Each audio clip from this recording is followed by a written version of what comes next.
seconds. Fifth place, Wright Young of Effort at 10.96. Fourth place, Jaden Hofstad of Hempfield, 10.93. Third place, Jonah Richards of Conestoga Valley, 10.89. Second place, Hector Vergara of Octorara, 10.82 seconds. And your 2026 Orthopedic Associates of Lancaster LL champion in the boys 100-meter dash. Winning time was 10.81 seconds from Cedar Crest, Landon Weber.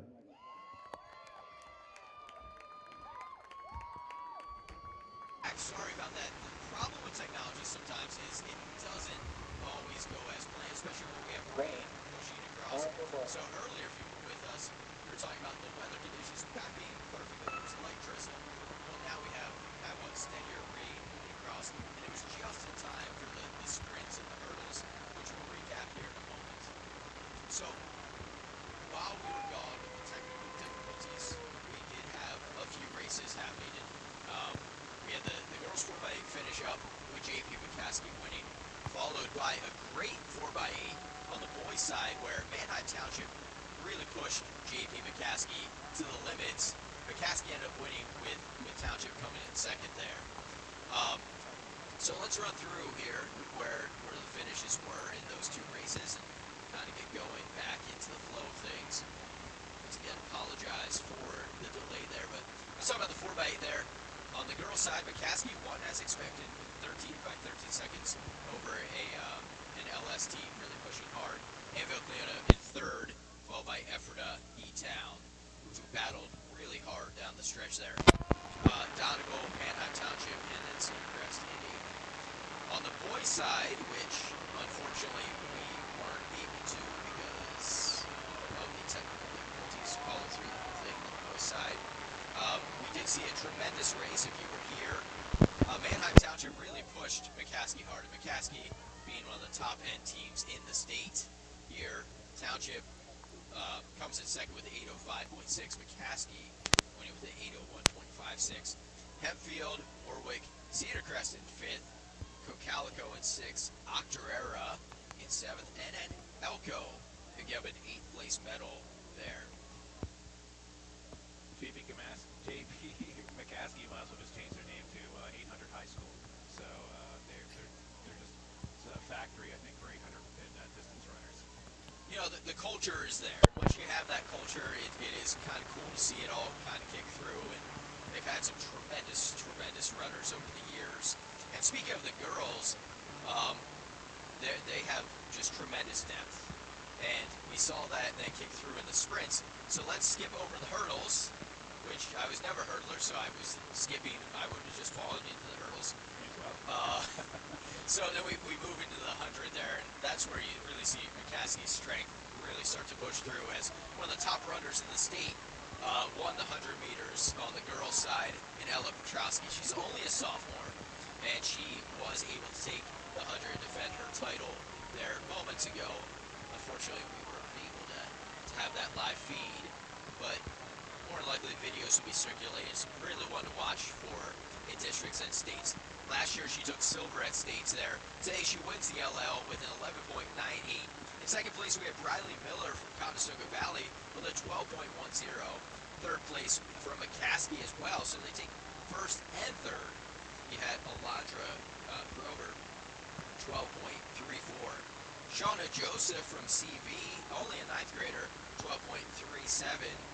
Maddie Nelson from LebCo with a 12.44 in 5th. Ava Fisher, also from CV, she was a senior, 12.61. Alexis Gibler from Hempfield in 7th place with a 12.63. And Leah Augustine from Cocalico with a 12.63. You know, Jeff, as I look at this, take a look at the screen here. Sophomore, freshman, sophomore, senior, sophomore.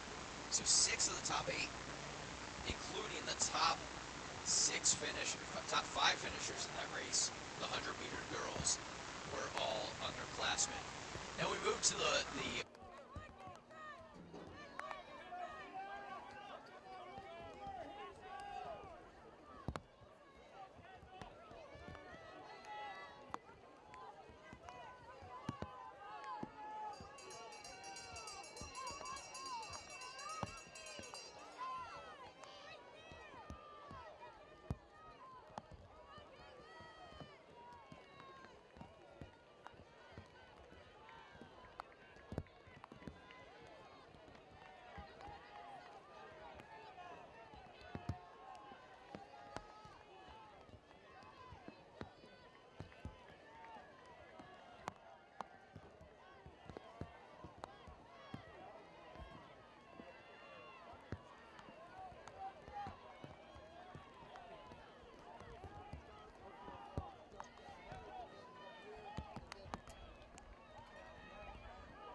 tends to be my problem. Let's go back and talk about the girls' hurdles here. Give me one moment. Girls 1600 continuing to develop here as they are coming in here into their final lap. We have Pequay Valley's Nordhoff in first place of this final. She actually just got passed down the stretch here. And this is the first of 2 heats of the 1600. Doesn't mean that you can't medal out these heats or set new PRs. You tend to see much more challenge. Harnish from Penn Manor, who's a 6 seed coming in this race. She takes it with a 5:33, followed by Nordhoff with a 5:34.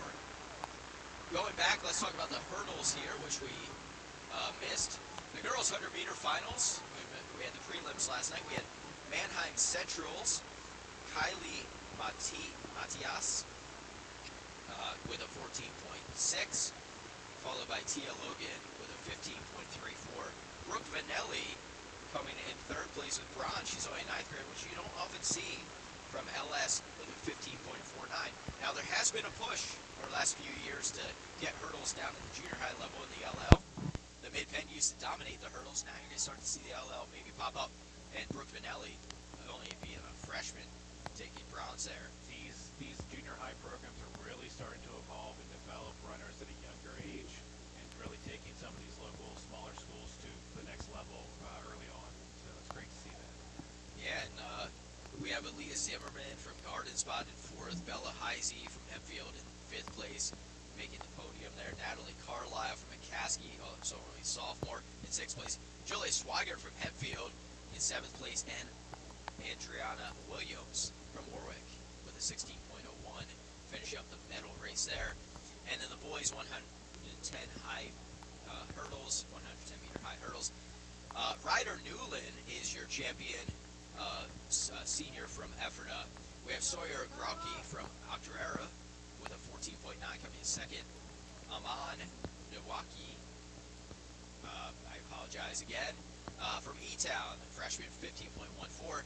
Justin Moreno, Cedar Crest from South Lebanon here, taking 4th place. Gabrielle Hoover from Garden Spot in 5th. Colton Hauk in 6th place from Donegal. Amani Mobley from 7th place from Calico. And in 8th place in another Ephrata, so they both get into the podium here in the medal race. 8th place, Ephrata, Jared Montatia. Once again, I apologize for my lack of pronunciation here. Some of these names tend to be easier than others. So we're about to get to the second heat of the girls' 1600 meter here. And in this race, Should be a nice battle between Maine and Atbury from J.P. McCaskey and Manheim Township. Those two, the top 2 seeds coming in, and should be a nice race for sure. and in McCaskey's case, they do have that depth, and they are aiming to get their 6th straight girls title here, and they definitely have the talent to do it. You're seeing it across the board, whether it be distance, the sprints with Petrosky. They are just loaded across the board as that culture has really played out.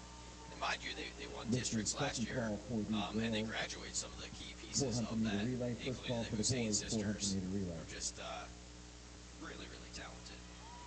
So we talk about the girls' team race in McCaskey. They are the clear favorite, and look, they just have depth across the board. They have stars, they have depth. They're the first #1 seed in the 4x1. They won the 4x8. They're 4th in the 4x4. They have Petrosky. They have Garner Valle in this race. They have Maine in this race. Garner Valle is also seeded second in the 32. Well, actually, the 3200 ran last night. I'll get into the results of that race as well here in a moment. But then you have Petrosky, Glover, Miller, the 4x1. They're really loaded across the board. But beyond that, you have Cedar Crest, right? You talk about star power for Cedar Crest here. Some of the best athletes ever come through the LL in Cadell Howard, who last night in the prelims of the 200 ran the fastest all-time Lancaster Lebanon League time in the prelims. So we'll get into to that as we get into the 200 later today. And then you have Eliana Schneider as well, who is just, you never know where she's going to pop up. She can do it all. She medaled in multiple events at states last year. When we talk about Howard, look for her in the 400 here coming up after the 4x1. And a treat there. She's 3-time defending state champion in the 400. Just is all world, and we'll talk about her throughout the day here as she pops up on our radar as well. But Schneider last year from Cedar Crest, she came in 6th in the high jump at states and 4th in the javelin. She's also a tremendous middle distance runner. She can kind of do it all across the board. Beyond that, you look at CV, Garden Spot, Hempfield, Warwick, Ephrata. Some great talent on the girls' side. Let's talk about the 1600 as it develops here. Maine's pulling away. She's about a 50-meter lead from the rest of the pack, which is really impressive at this stage. She had a 1:11 first split, so she's cruising. And we have a steady rain falling over the track right now too, adding to the conditions. That make it a little difficult to run it, but maybe she just enjoys running the rain.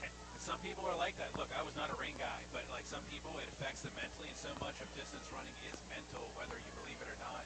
It's the honest to God truth, and it does affect different people. Some people strive in the rain, some people struggle in the rain, and it's definitely a factor going in here. I mean, if anyone knows Brooke Guilford from Manheim Township in 1997 with her 11-8 record, which held a little bit, I think the rain affected that a little bit, keeping her record standing. So shoot her a text, tell her it stands another year. 900. Yeah. So we talk about this race, and right now running second is Pequot Valley's Reagan Gate. She's only a freshman. She came in second last night in the 3200 meter as well. Garner Valle, the junior from McCaskey, who's also in this race, she did win gold medal in the 3200 meter. Her time was 10:53.85. Gates was second with a 10:55.78, so very close. Georgia Ely from Manheim Township was in third. Then we had Maine in fourth, and who's leading this race. And mind you, she's only a sophomore as well, 11:06. Gabriella Griffin from E-Town. Kayla Atterbury, we talked about her. She came in 6th last night. Ella Faltz in 7th. And Mackenzie Stelbach, who's also in this race, she came in 8th last night. So rounding out the medals. Beard Amico from Monaco is moved into second place here. She's within 5 seconds of the leader, Maine here. So she was a 7th seed, so she's really apparently loving the rain. Yeah, loving the rain, and she was 5th through the first lap, and she's 6th through the second lap, and she really made a move in that third lap here as we come through.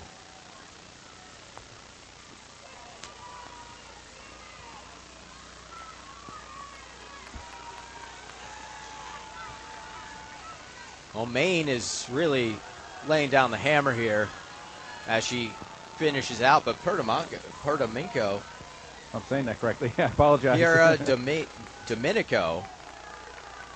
I am glad I don't have her last name to bubble in on a standardized test.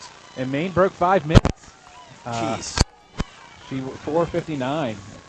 4:59.52 wins it. Atterbury for Manheim Township actually takes second with a strong surge there at the end with a 5:02.71. That's the thing, coming down the stretch, anything can happen as teams just continue to push. So just a tremendous job there. Gates picking up another shiny medal after taking second last night at 3,200 meter. She finishes third with a 5:05.42. Sarah Domingo with a 5:05.65 in fourth there. Gardner Valle in fifth place, and mind you, she took gold last night at 3,200 meter, so she adds another medal. As long as no one else pushed in from the other race here, the other heat, and I'll double check on that in a moment. We had Brass from Ephrata with a 5:08.17. Ely from Manheim Township with a 5:08.61. Okay, the finals. Looks like we've gone live here. We're about to start the first heat of the 2 heats of the 1,600 meter boys, and we'll get back to that here in a moment. But I'm going to take a look at the final standings here, make sure there were no unexpected things happening here, and there were not. Gabriella Griffon from E-Town in 8th place rounds out the medalists there. But that was a really tremendous race down the stretch there. You know, you want to go back on that live feed and watch that as Atterbury was not taking it, you know, that she wasn't going to finish somewhere close to the top. And she really started to close on Maine there at the end. And we talk about how dominant Maine was throughout that race. And down the stretch, the race really got close as everybody just kind of dug deep on it. 4:59, I'll tell you, for a sophomore girl is phenomenal. She's a very bright future ahead of her. So, I mean, that's just great, especially in these conditions. That's phenomenal. Well, and that's where we talk about that depth, you know, coming into this race, or for McCaskey coming to this meet. And, you know, they're doing all the sprints, they're doing the distance, and, you know, they have talent in the field as well. So they can really just stack up. And I'm just going to go back here and look at what the seed was. Maine was coming in with a 4:56.87, but Atterbury was a 5:03, so she improves upon her season best time. And we talk about seeding for districts and just trying to make sure you're starting to peak at the right time. And that's another thing too, that if you're not familiar with track and field, some of the best times might not be run today, just because, I mean, we're talking about weather conditions, sure, but also it comes down to strategy. When do you want your runners to start to peak? And that's the job of a coach, is learning when to back off on your runners and letting them, it's called tapering. Yep. And then letting them start to hit their highest levels. So if your goal was to have your runner do their best at leagues, that's one thing. For some of these runners, though, who are returning state medalists, no, you're going to continue to train through, and you want to peak later on, you know, in Memorial Day weekend, Saturday at Seth Grove Stadium at Shippensburg, to really, really flash. So there's a strategy involved here. So, and as a coach, sometimes I coached the LL champion. His name was Geronimo Rodriguez in 2014. He was a junior in the 400, and he comes out the next year and he loses. He came in second to another runner, and same thing happened to him from 7th to 8th grade when he won the 400 in 7th grade and then lost in 8th grade. But neither of those runners, especially the kid who beat him at the LL meet, he really didn't do much at districts, whereas Geronimo came in second in the state. So, you know, it was just a matter of, like, what's our ultimate goal here? It's not winning a league medal or winning leagues again, maybe. It's a matter of building upon what you did at states the previous year. The rivalries are still very real out there today. Sure, you want to win this meet, but you also want to win districts. You want to, you know, beat at state. So, like you said, tapering is probably going to start happening next week for these distance runners. Well, and I guess I should clarify. It would have been nice to have him as a 2-time league champ. Sure. But when he didn't win, it wasn't the end of the world, right? Because our goal was a bit bigger than just winning leagues again. Sure. And the LL League meet is great. It would be better if it was sunny right now, sure. But it is a great meet, and you see some of the best athletes in the state come through here. We talk about the Lexington Lebanon League being one of the premier leagues and main leagues within District 3, and District 3 being a powerhouse district within Pennsylvania State Track and Field. You know, it hands down, and you're going to see state champions come out here year after year after year, and kids who challenge for national championships and kids who are challenging for national records. And we're talking about, you know, Lancaster Lebanon League, where, you know, for people not from here, when they think Lancaster, they think of Amish people. They don't think high-level track and field, and we definitely have it here. And doing the Lebanon County meet a couple weeks ago, that was something that we just kept stressing over and over and over again, how much talent comes out of a small county in central Pennsylvania. Now we add Lancaster County into it and a little bit of Chester County with Dr. Era, and you just see the talent pouring through. and that iron and sharpening iron, and just some great performances here, and lots of smiles as athletes are receiving their medals today, and just another milestone in their young lives here as they're going through their athletic journey. They're happy to get on that podium even in this downpour, it seems. So it's nice to see that. Well, once you get wet, you can't get any more wet, I guess. Exactly. So we talked about some of the dominance that has occurred. McCaskey with 5 straight girls titles. They actually won the boys title as well last year. Conestoga Valley prior to that won 2 straight to break up McCaskey's reign. On the boys side, McCaskey all time has won 28 team titles. The next closest, this is like the Yankees in the MLB. The next closest is Hempfield with 7, followed by Cedar Crest with 4. On the boys side, Hempfield has won 20 league titles. McCaskey has won 11. Solenko, with a very, very dominant program in the late 80s and early 90s, won 6 league titles. Going right down the list here. So a lot of great history dating back to 1973 for the league. We do have a little bit of a pause in action here with the 1600. I don't know if they're just giving it a moment to slow, or if, I don't think there was any lightning or anything. They haven't made any announcements, otherwise we'd be clearing the field. But there seems to be, and they tend to stick to a very tight schedule here as you start to get in some of these other meets, and whether it be district, states, and you start to it becomes very, very regimented. The time is the time is the time. So gives us a chance to breathe a little bit here as we go through. Let's revisit some of the results from last night as well in terms of some of the field events that occurred, and maybe as we get some results from the field today as well. Oh, the boys 1600 meters starting off here in the first heat. So you enjoy that here in the background while I talk about some field events. Last night we had the boys javelin. And that, in eighth place from Ephrata, was Ben McCracken with a 151.11. Beating him by 1 inch for 7th place was Grayson Schweitzer from Hempfield. He's a junior with a 154. Dominic Santa Maria came in 6th place with a 154, as I said.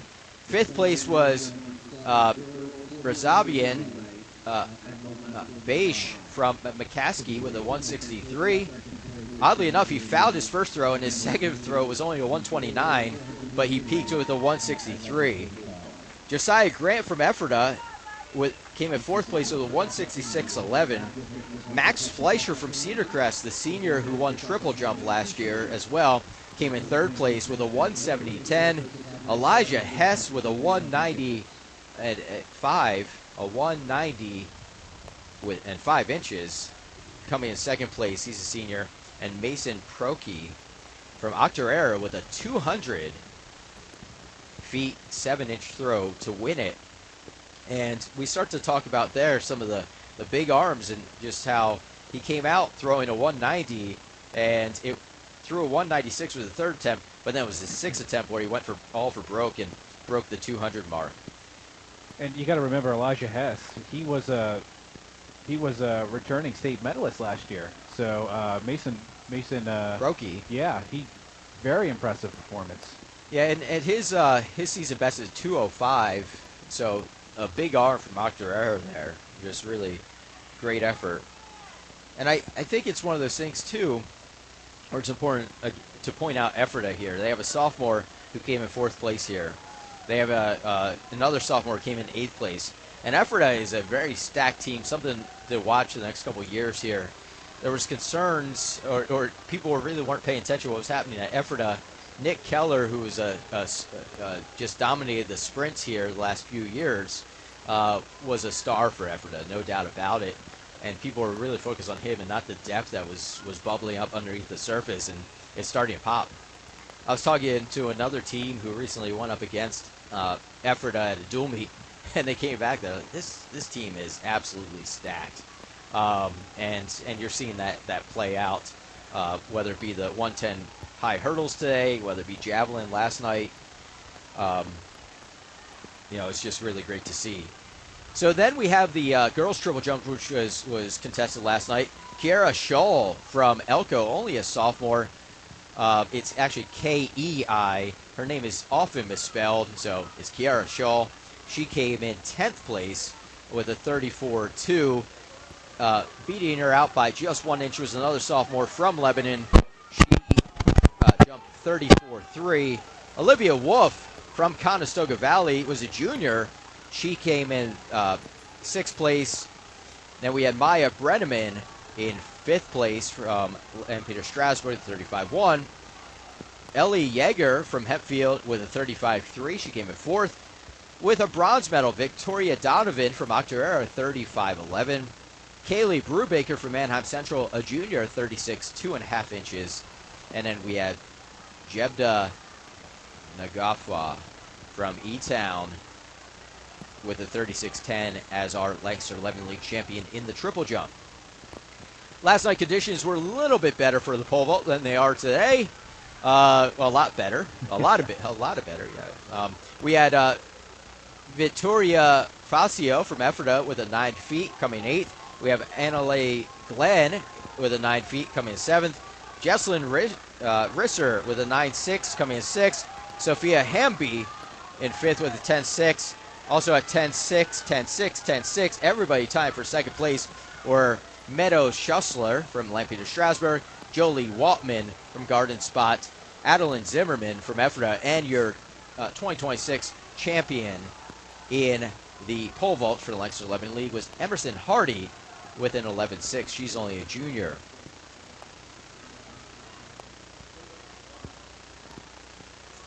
Ephrata with 2 people in the middle stand there, and just building a program. You don't build a program overnight. It takes years to build and build and build from the ground up, and I think that they're definitely starting to peak. They are, and traditionally their girls have been very, very solid, and their boys have been difficult, like to go up against if you're a competing team.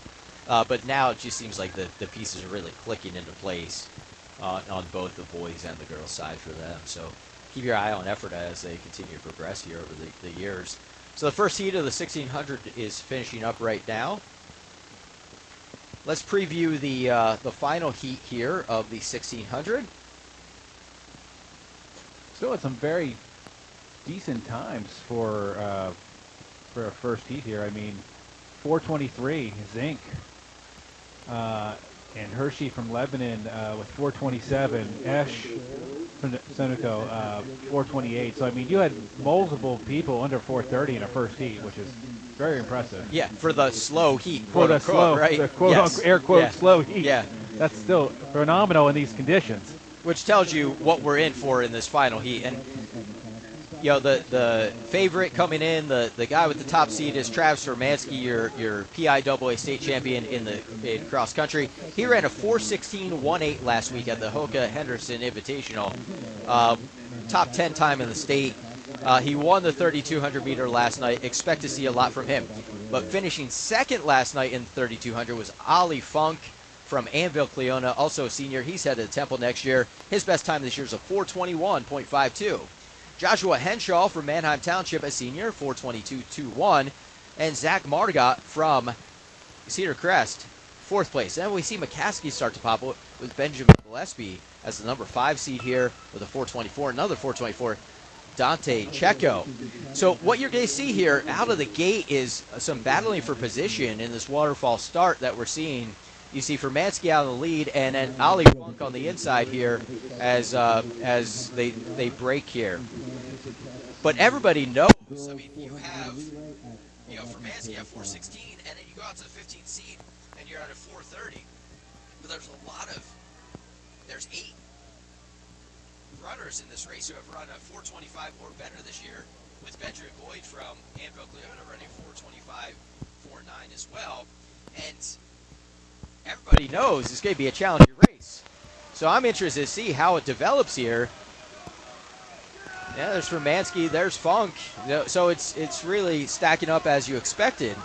And they're falling in line according to seeding. So Be interested to see where they come across this first split. They're coming in 59. So I mean they're right on pace. It's in a steady reign. So yes. And Royer is in 4th place there, Gillespie at 5th. Dumax, who's the 11th seed, hanging into a medal contention through one lap. But you see Funk running with Vermansky, and they've run against each other many times over the years here, whether it be the Lebanon County meet or here at the League Cross Country meet.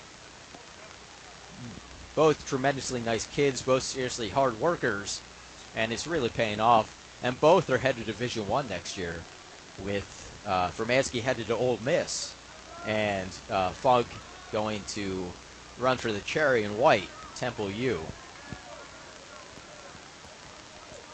Speaking of Funk, I believe that Funk's family of restaurants group is actually one of our sponsors here today. They Out are. of Palmyra, PA. 9 restaurants across Central PA.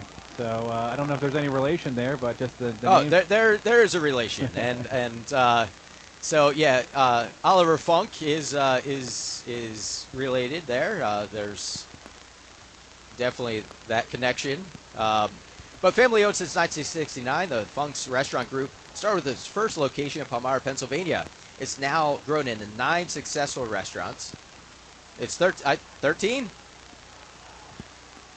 I'm pretty sure it's 13. The Funk's Restaurant Group is recognized for its outstanding variety of cuisines at each location prepared with fresh ingredients by their talented chefs who are committed to delivering a memorable dining experience. Along with their large selection of craft beer, inspired decor, and friendly service, we're sure you'll have an unforgettable dining experience. You know, I was actually shocked when I saw it said 9 because I thought it was 13, and I just confirmed that it is. So whether it be Funk's, Snitz, you have the Eagle up in Fredericksburg. Yep. So all tremendous places. And whenever at Rising Sun in Campbelltown, whenever I ask my wife where she wants to go out to eat, she's always saying one of those restaurants. And so we're often headed. Love the Rising Sun. It's fantastic. So Funk took over the lead here, and we're in the 3rd lap. Wow. But Vermansky just battled back on the straightaway, and he's looking to try to put this away. Going into the bell lap there.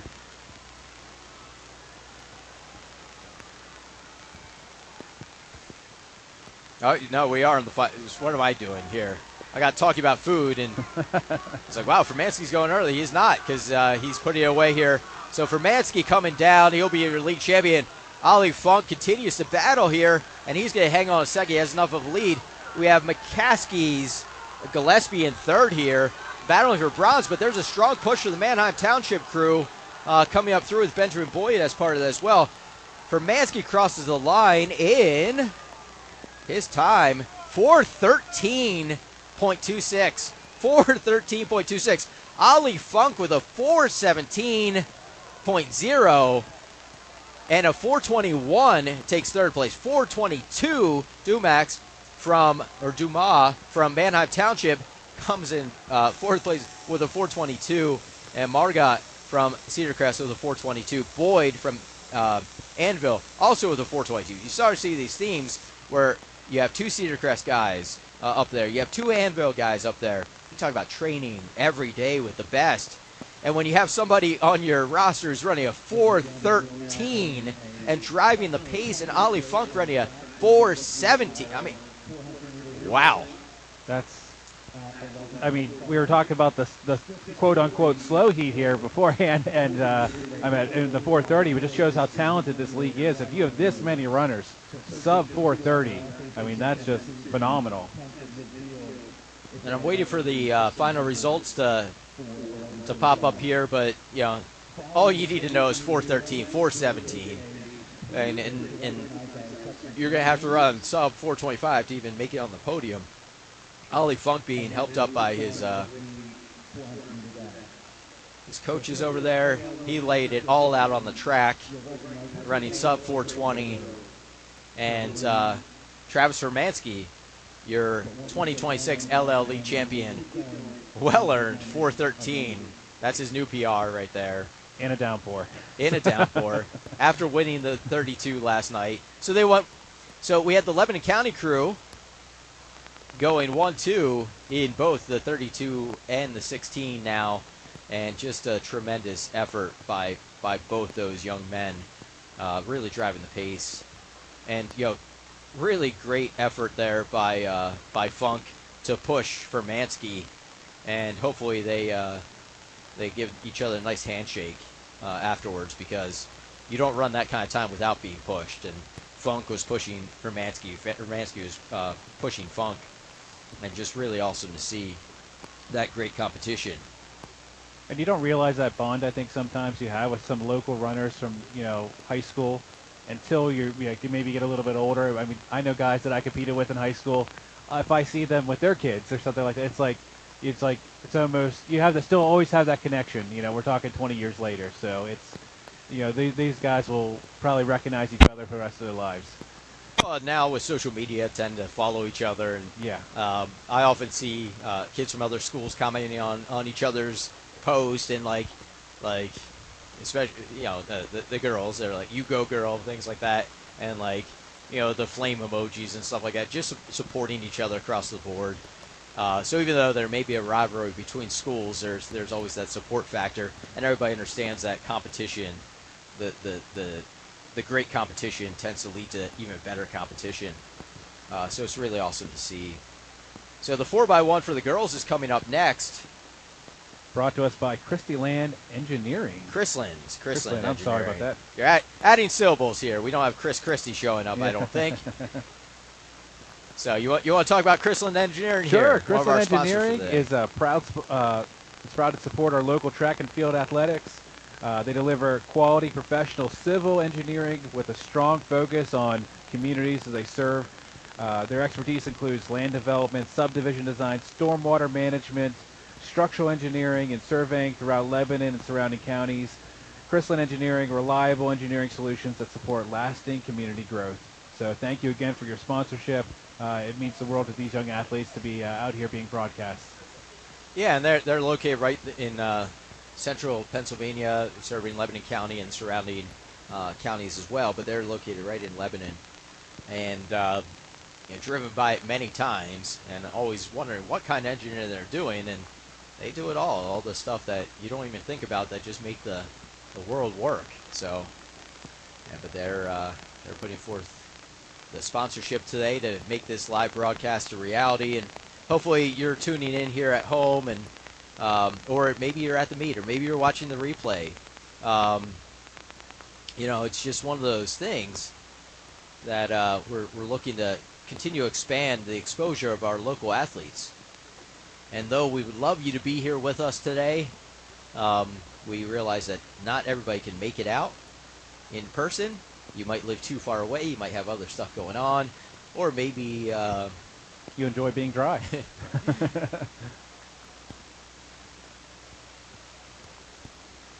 All right, we're going to break for a commercial. We'll be back with you shortly here. Thank you.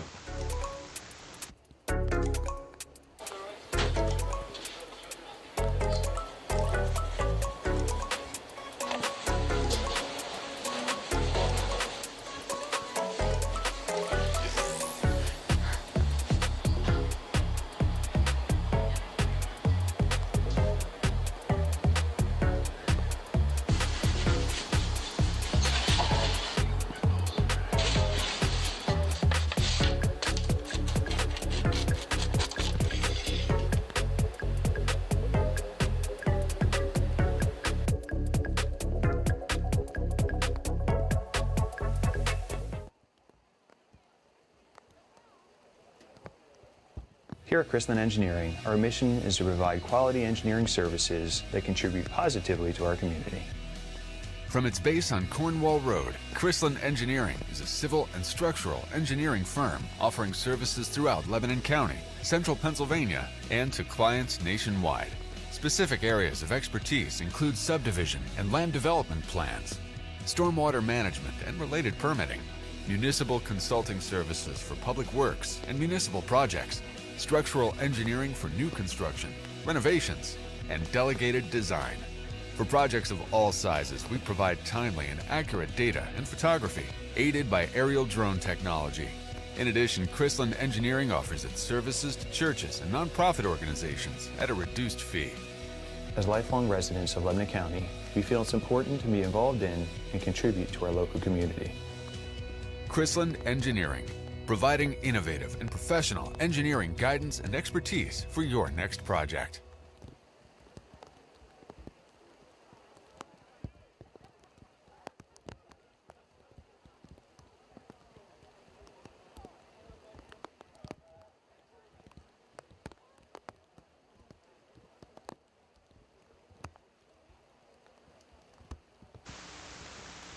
We have a little bit of break here as we wait for the 4x1, and the rain is really coming down. So there could be some challenges in the 4x1. There's always challenges in the 4x1 when it comes to handoffs. And some of your best teams who are planning on, like, oh, we're being challenged for a podium spot, sometimes, something just kind of goes awry, and, you get some dark horse candidates moving into the podium just because of the unfortunate miscues from other teams. So now we're adding in the rain as a factor, so that baton just gets a little bit slippery as far as everything goes. But McCaskey comes in as the number 1 seed. We talked about Ella Petrowski, of course, being the main cog in that relay wheel as far as that goes. And they come up with a 47.16 seed, so they'll be running the 4th lane in the fastest heat. So that'll be heat number 3. So we'll have 3 heats here. But, don't count, say, a CV out who ran a 48.14. And McCaskey knows that CV will be gunning for him. And then you have Hempfield and Warwick in there, followed by Cedar Crest, Manheim Township, and Penn Manor. And then on top of that, you're talking about your other heats, and they're going to want to push as well, because they're going to try and break in case to see if they can run a faster time than somebody in the 3rd heat. And then it'll just be a waiting game for them to see if they can, medal. So a lot happening there, and then we would head into the boys 4x1, which we'll talk about later. But let's get back to some of the results from last night as well. We talked about the girls' discus, which took place on Friday evening. And in 8th place, we had Grace Myers from Warwick with a 104.6. She's a junior. And then we had Rihanna Popton, a sophomore from E-Town, 106.7. Lainey McCanna from Penn Manor with a 108.3, junior. Cammie Schwartz, a senior from Manheim Township, with a 110 in 5th place. Then in 4th place, we had Dara Morris, a sophomore from Penn Manor, throwing a 112.1. Michaela Fripps, a sophomore from Cedar Crest, 116.9. Isabella George from Warwick, a sophomore, throwing 119.6. She takes silver. And your 2026 champion in the discus, Sophia Rivera, no surprise here. She's from Ephrata. She threw a 136.18, so she wins by 17 feet the event. And, it's no surprise there, because she's been doing it so well for so long at this event, and she was a state medalist last year. She was a defending state champion in discus. There you go. So again, no surprise when the defending state champion comes back and wins that. So back to the talent here at this meet. I mean, it's just lots of state champions, lots of state medalists. It's really becoming a big-time track and field division. In case you're wondering, so each team is guaranteed 1 entry in the events. And then your individual events, you do have second entry standards. So if you're looking at it, you're saying, why does this team have this many people? Why does this team have this many people? That's why, because once you start to hit the second entry standard. So a team like a Cedar Crest may have like 7 boys in the 3,200 meter, because they've all hit that second entry standard. So if you look at those results from last night, you're like, wow, why does Cedar Crest have so many? And it was very impressive. But that would be why that happens.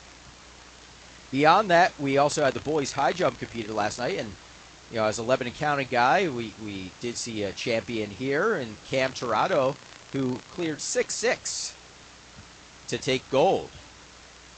But in 8th place, we had Jeremiah Hutchinson clearing 6 from Warwick. He's a sophomore. Also from Warwick, Evan Hartle, a junior, clearing 6. Gardner Martin from Manheim Township, a junior, also clearing 6. Tucker Kyler clearing 6. He's a senior from Solanco, coming in 5th. Then we had another Warwick guy hit the podium here. In 4th place, Victor Yacoviello with a 6'2", and then we got 2 McCaskey guys with bronze, and then silver with bronze, Devin Perez clearing 6'4", and his teammate Hanif Porter, a junior, 6'4", and then, like I said before, Cam Tirado with a 6'6". Now, Cam did medal last year at States, and look for him to soar again as well as he closes out his high school career all the way into Memorial Day weekend. And Ethan Klotman did not compete. He had tied him last year at States at 6'6", so interesting that, maybe give him a rest here. Yeah, we don't know the whole backstory here as far as all the athletes go. Now, if you ask me Lebanon County stuff, I might be able to fill you in. I'm Dan Round with LebCoSports.com. I follow this stuff very, very closely, and I do my best to try and keep a whole eye on the LL, but we're going to talk about some LL, some mid-pen. It gets kind of tough to fully grasp all the concepts. We're going to step out here for a moment while we await the 4x1.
Eddie Ferrer didn't compete for Lebanon. I wonder what happened to him. Yeah. That was long jump last night. So I don't know. Brown was last weekend, so sometimes you run into as well this time of year. Could be. Could be.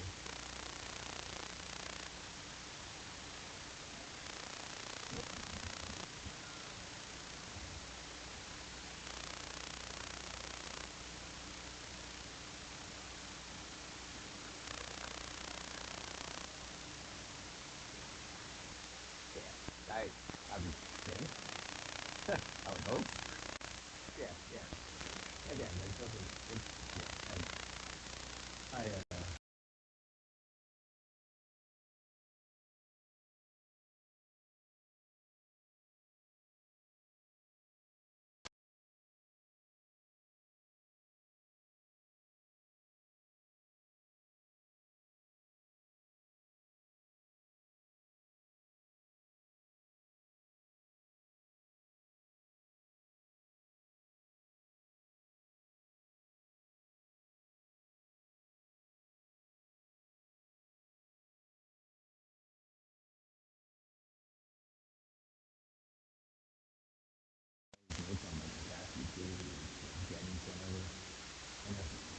For a week, I was just throwing stuff in the chat. Like, save this, and I was like, give me a media guide. And I was like, it becomes too much at a point, but again, I didn't do that much work though. Like, as I was coming across stuff, just like throwing it in and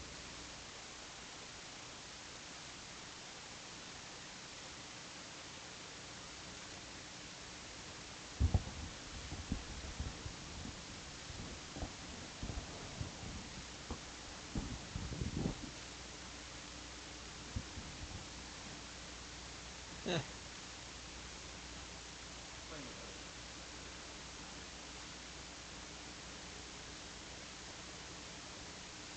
have a feeling that I would think that's why they're delaying the 4x1 here in hopes that the rain clears a little bit.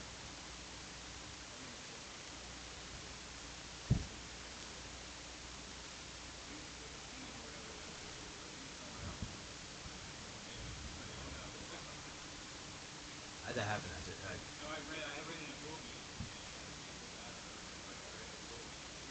Yeah.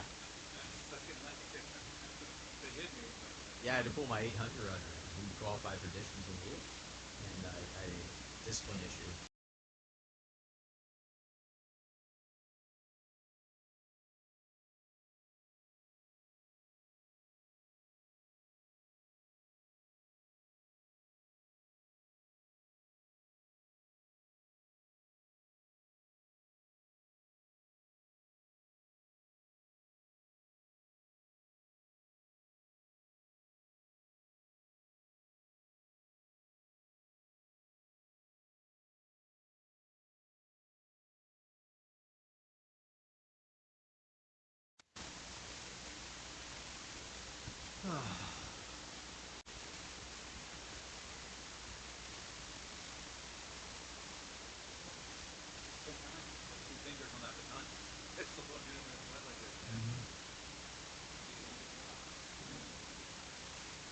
So yeah, like Reagan alluded to it earlier about the executive director being like, he sent us, it was a Monday afternoon, it's like 3:30. It's like, we need to have a discussion about ground rules, blah blah blah. Like, went off.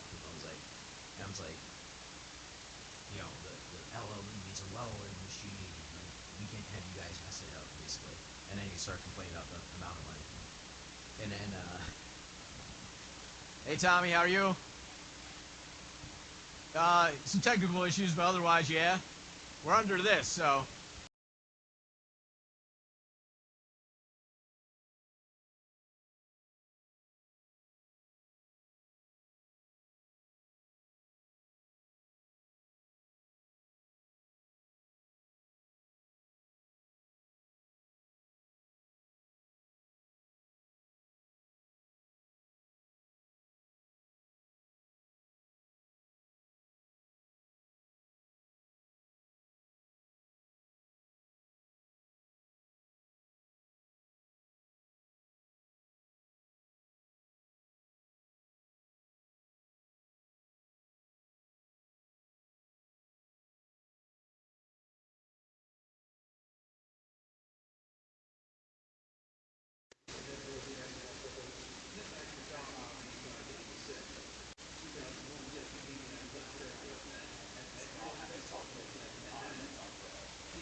Second passes in for our first section of the girls 200 meter relay. Zone 1 is ready, thank you. Zone 2, are you ready? Thank you. Zone 3, are you ready?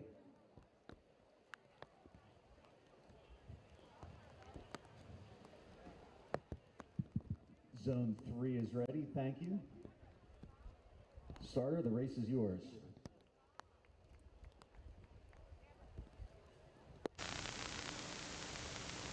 And we're back live here from the Lancaster Lebanon League Championship meet in Landisville, Pennsylvania, Hempfield High School, ready for the 4x100 meter dash. The first heat of 2 girls, so section 1 of 2. And the fastest seated time coming in is Solenko here, lane 4. To be able to watch out for that black and gold. On the visitor side, And this is presented by Chrisland Engineering. On the visitor side of the stadium, please. Looks like it's getting a little brighter here. And the rain seems to be backing off just a little bit. So the rain has been steady for most of the morning here, which has caused some technical issues for us, but the runners have its mental strength, hopefully, to push through here. But the rain can mess with something like the 4x1. I talked about this a little bit ago if you were with us prior to the break, where the baton just being a little more slippy, a little slippier, can start to mess with things as we go here. They're off here. Let's take a look and see how these handoffs are.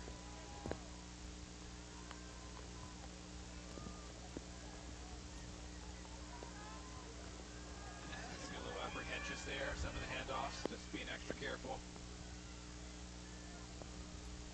Coming to this third leg. Medalists in the boys. Slinko lost a little bit there. Looked like maybe 1600 meter run medalists. Is that Donegal now out in front, heading into the anchor here? And there they are. There's Donegal taking the top spot, looks like, but again, strong push from LS from the outside. That was the top 7 in the and right down, Donegal takes the first heat of 2 to the awards area, for this 4x100 meter. McCaskey is the favorite here, but they are going to get a strong push from CV, it looks like, and Hempfield, along with other teams. Anything can really happen, especially in these races, in these conditions. Yeah, you add that on top of everything else. In our second section of the girls 400 meter relay, Manheim Township lane 1, Cedar Crest lane 2. Meanwhile, the field has continued to progress here, and Eliana Schneider again winning the girls javelin with a 142.9. She came in, her best throw this year is a 152. So she throws a 142.9. She is the league record holder of the event. She's won the last 3 years, I believe, maybe 4 years. I'd have to go back and look at my records. So that's something to report for the field as well, and I'll get back to the top 8 once this girls 4x1 finishes. And if you see those of you that are new to the sport, potentially, you see those people with umbrellas holding these white flags. After each exchange zone and that's fly zone, you'll see a white flag usually go up. That means there were no disqualifications, there were clean handoffs, and you can proceed. If that flag does not go up, then you know that we have an issue with the next stage. Yeah, you don't want to see the flag, the colored end of the flag. Yes. They're making sure that everybody's set. So sometimes this can take a little bit, but it is the lean meet, and they tend to be very efficient at this.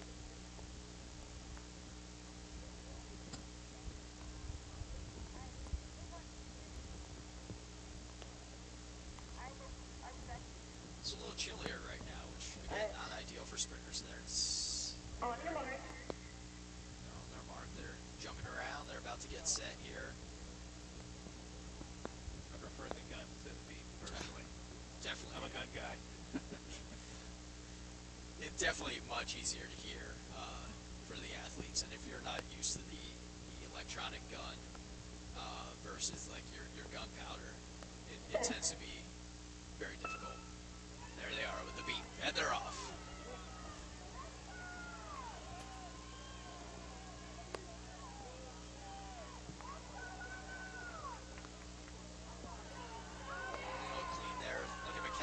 push here on this back end. Second leg, I'm guessing by the turn they should have their lead back. Now, if you haven't watched a lot of track and field, you know that they start in a stagger, so it sometimes takes a little bit to develop. You just got to make up that ground. But McCaskey's definitely made up that ground and more headed into the final leg here. Oh, We have up the ton. there we go. Unfortunate, but CV there to pick up the scraps, and it looks like they're getting pushed down for the win. But they are being challenged heavily here. But as we were talking about before, so CV wins it with a 48.44, Hempfield with a 48.97, Zelenko in third place with a 50.44. Well, let's take a moment here. Zelenko was coming from the 8th lane, and anything can happen, and McCaskey being the #1 seed going into the final leg, huge lead, but that's what happens, and you just hope that the girls support each other here, and they don't start, casting blame, because that happens all the time in track and field. It could be the state finals, and sometimes things just don't go your way, and it's one of those, all shoot moments, and you just got to keep on keeping on and focus on your events later if you have them. And your 2026 Hopefully, champion of the boys knock on wood, that was the last time we saw that yellow flag go up, as we were just talking about it from before the Cedar race. Crest, So, Travis Fermansky. but it looks like those girls are, that team is there, and I saw hugs there for the, In our between the girls first afterwards, so I think sections of they're the going to be boys back and ready for 400 meter districts. relay, lane 3 is Lampeter Yeah, Strasburg, lane 4 it is one of those Donovan, things and where, lane 5 they, is Elizabethtown. nobody's harder on themselves than the two relay This members is who first call for our afternoon who it field happened events. to, That's boys but discus, it's boys triple jump, part of girls the shot sport. put, and girls long And that's why jump. we're talking about beforehand, not that we were predicting, anything bad to happen, but knowing the realities and what you had in the rain, it's just how it goes, unfortunately, sometimes. But we saw some great racing there, and CV was able to push down and take gold. But that's why you run the races, folks. So we're going to get set for the boys race here, but before we do that, let's take a look at the girls' results, if I can find them on my screen. Medalists for the girls It says 400 meter completed, but relay. those seem to want to To pop the up awards for me, area so I 3, apologize medalist for the girls, delay 400 meter relay. there. No, that's not it.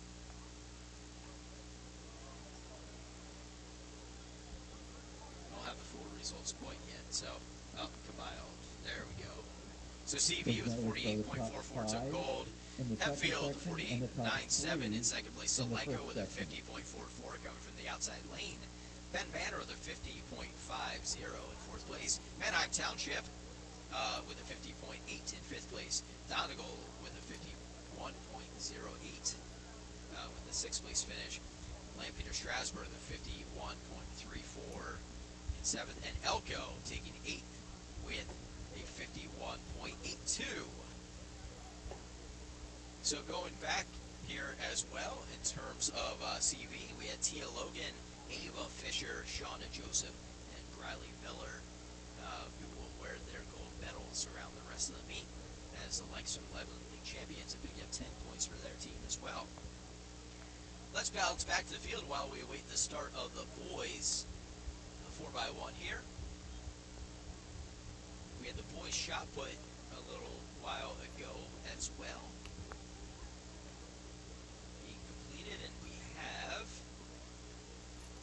8th place, Nathan Laudenschlager from Cocalico in 8th place. Anthony Patterson in 7th place on the 47.10 and a half.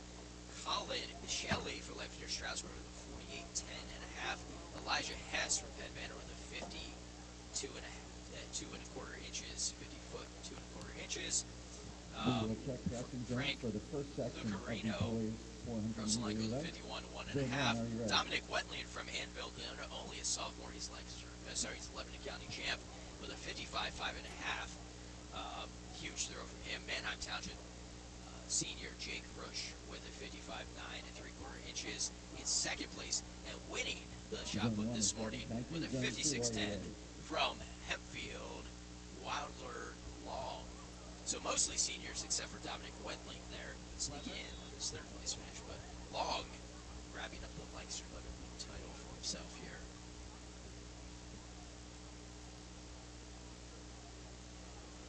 And Jack Ruck from Manheim Township, he was actually 12th in states last year, so I think they're shaping up to potentially have two people from the LL potentially in the podium at Shippensburg here in a couple weeks. Well, and don't be surprised to see Wentling challenge you for a double A spot as well. You know, as everything shapes up, I mean, he's really throwing well and paying attention to junior high as he was coming up through, and he was really starting to put up some monster throws, which is tough to do a comparison sometimes. But your champions in the shot put at the junior high meet that was run here on Thursday night on the boys' side, Andrew Ramos won shot put and discus Manheim Township, and then Naomi Gates from Hempfield, she won shot and disc. So sometimes you see that discipline coming up through where they can win shot and disc, and Wentling is one of those kids. Look for him over the next couple of years here in junior, senior years to challenge for both those events coming up through. Looks like we're going to have maybe 3 sections of the 4x1 for boys. Looks like the rain is finally clearing. Umbrellas starting to go down.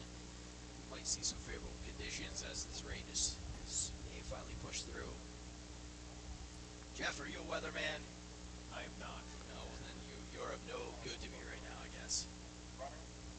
Meteorology is way too hard to follow. I'm not going to lie. Alright, so they're on a mark. We have the first of 3 heats of the boys 4x1 here about to get started. We have LebCo Donegal and E-Town, and then we'll be battling here to try to work their way up through. In the boys 4x1, as we go through here and take a look at some of the top teams that we're going to have running, is of course McCaskey. And then, we'll take a look here to see what other challenges we may see. We'll get into that and talking about those conditions, and sometimes it just doesn't always go according to plan. We have a nice little race shaping up here in Donegal. Again, their easiest spot in their green. When you have a lot of teams wearing royal blue in the LL, it's tough. But when you have the green team out there, Donegal, you know who it is. And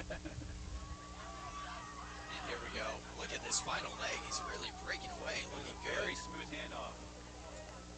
Definitely. Going into the anchor leg there for sure. And one thing too, as you watch the 4x1, if you're not familiar with track and field, the coaches always have to make a decision where to run their best runner. Are they going to run the second leg as they pick up that speed on the straightaway from the taking the handoff from the guy who's good out of the blocks, or are they going to save it for the anchor? And really what it comes down to is a personal preference, but you also have to figure out who your killer is. Somebody who's just going to go out and just grind down the stretch. I always like to try and tuck my best runner in on the second leg, unless they just had that killer mentality, and then I could run them in the final leg. So sometimes you'll see, and you might wonder, is the fastest runner always the last? Not always. Sometimes they are the second leg. It really depends on what your personal preference is and what works for your team. Lebanon, Warwick, Octorara, Lancaster Catholic, and back in the day, it was Corona. always anchor leg was always your fastest, but the mindset has changed. We will do section champion trophy presentations after the boys 400-meter About to relay. run the second leg here. That will be just a short break on the track. We will roll right into the the girls 400-meter dash, and we will keep moving on the track throughout the rest And of the when day. we head into the third section, we'll talk about the fastest teams of the fast, and we're really setting up to see a really tremendous race in that third heat. Not saying we're not going to see a really nice race here. Warwick is the fastest time coming in with a 44.04, and of course they are going to challenge to try and get one of those medal spots. As will Lebanon, Octorara, Manheim Township, Lancaster Catholic, and Hempfield High. They're all seated within a half second of each other, so there should be fireworks going through the middle of the stretch. Zone 2 is ready. Thank you. Zone 3, are you ready? For sure, and I think we're going to see a lot of that in the final heat as well. And we we've already seen some of the sprint talent on display today. We'll see a little bit later the 200 as well. But Cedar Crest has the 100-meter champ in Landon Weber.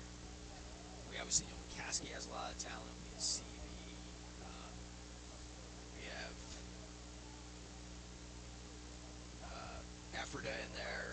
Talked about their depth a little while ago. I mean, and then so LebCo might be feeling it. They'll be in the 8th lane in that third heat there, and their team really ran a nice leg out the 8th lane earlier.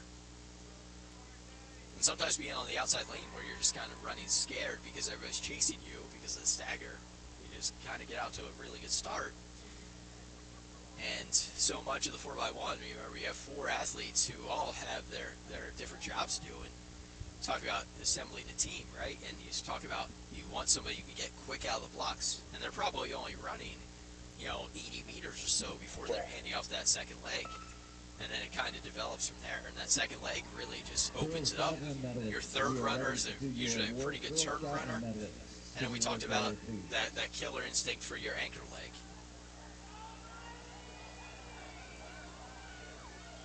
And so it's not just throwing your fastest people on a 4x1. You need to have chemistry as well.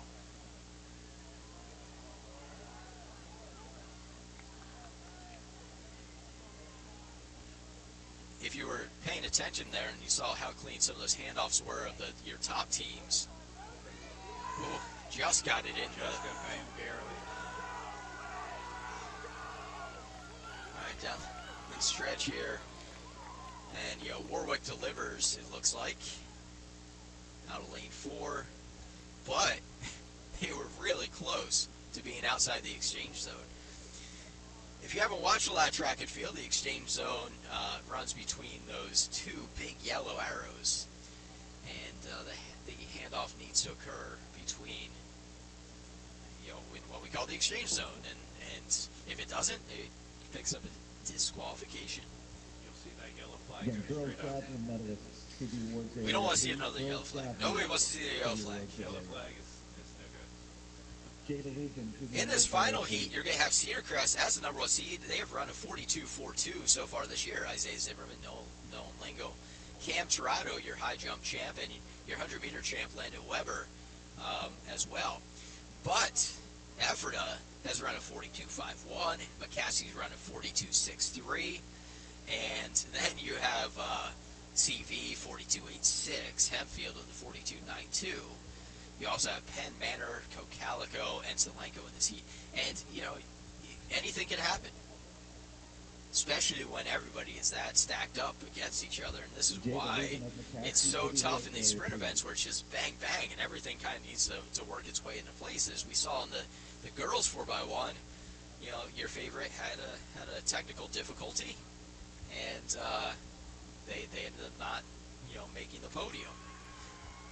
So CV was racing hard. Everybody else was racing hard to try and pick up one of those spots.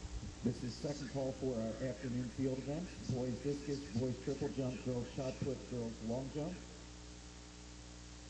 So we'll see here how this all pans out in this final second heat call of the for the girls, 4x1. 300 hurdles. First call for the boys, 300 hurdles.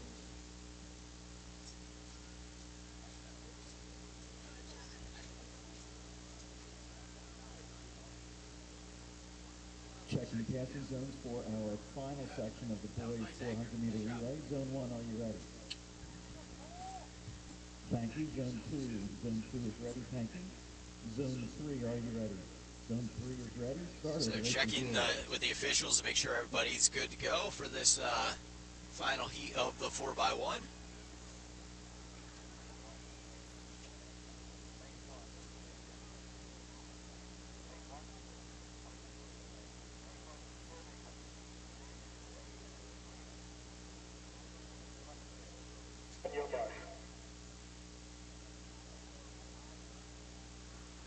It's nice to see that it's finally dry again. It's a little brighter.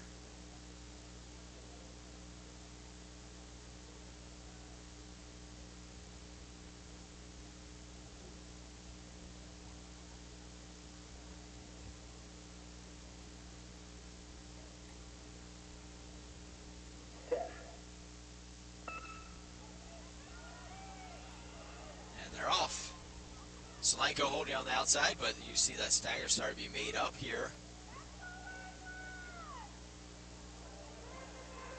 There's Crest. Oh. And in lane 5, there's Ephrata. So again, you're getting your 1 and 2 seeds. So Ephrata is really pushing hard here, but Crest making up on this turn. And we're headed here, and there's the handoff. And it's really clean from Crest, not so much from Ephrata. And Landon Weber, your 100-meter champ, is going to hold on. And Cedar Crest is going to win the LL championship in the 4x1 here. As, you know, we talk about that killer instinct, 42.51, followed by, it looks like, Ephrata in second place. And just need to wait for it to get back to where we're at here. So 42.51, and what it came down to, it looked like there was a handoff. Not saying that Weber wouldn't have made up that ground otherwise. A little sloppy there. It was towards the end, and you could see he was waiting for it. And we were right here, and, you know, being around track a long time, you know, it's those little things that you look for as you go through. So in second place was Conestoga Valley with a 42.84. And in third place then was Ephrata. So, and that's where you talk about that mental aspect of the game sometimes, where, you know, Ephrata knows that they fell off a little bit there, and CB was there to pick up the pieces. Penn Manor fourth with a 43.83, followed by McCaskey in fifth. So the girls' javelin is receiving their award. Eliana Schneider getting her gold medal up on the podium right now on the infield. Eliana Schneider, one of the LL's best athletes of all time, as she is just, she can do it all. She's headed to UVA next year to continue her career, where she will no doubt be a heptathlete. And as she just has talent across the board, one of the area's best middle distance runners, great cross-country runner. She high jumps, throws javelin. I mean, she won New Balance Nationals last year. She came in third at the Penn Relays a couple weeks ago in the javelin, throwing to 152. She's the LL League record holder as far as that goes. So let's talk then too, as we get into this, and I'm waiting for the compiled results of the 4x1 to pop up on my screen, to give you who came in 6th, 7th, and 8th. But in looking at during the break at some of the things, so Landon Weber actually ran a 10.81 today in the 100 when he won the gold medal. Jeff, guess what he ran last year? Guess at the same time. 10.81. He tied himself for 10th all time in the LL. And in terms of all-time performances, Carolyn Main, the sophomore from McCaskey, who won the 1600. She is now 11th place all-time in the LL, according to the Bob Trump standings, which are now housed by CentralPARunner.com.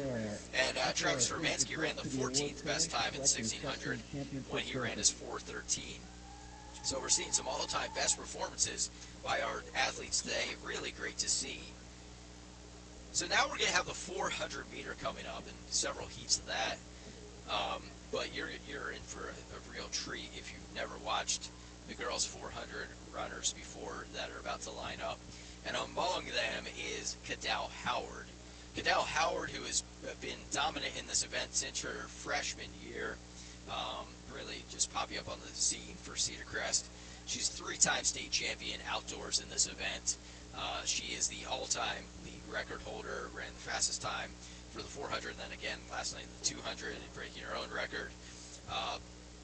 She is headed to the University of Florida next year, and look for her to put her final stamp on this meet as we go forward.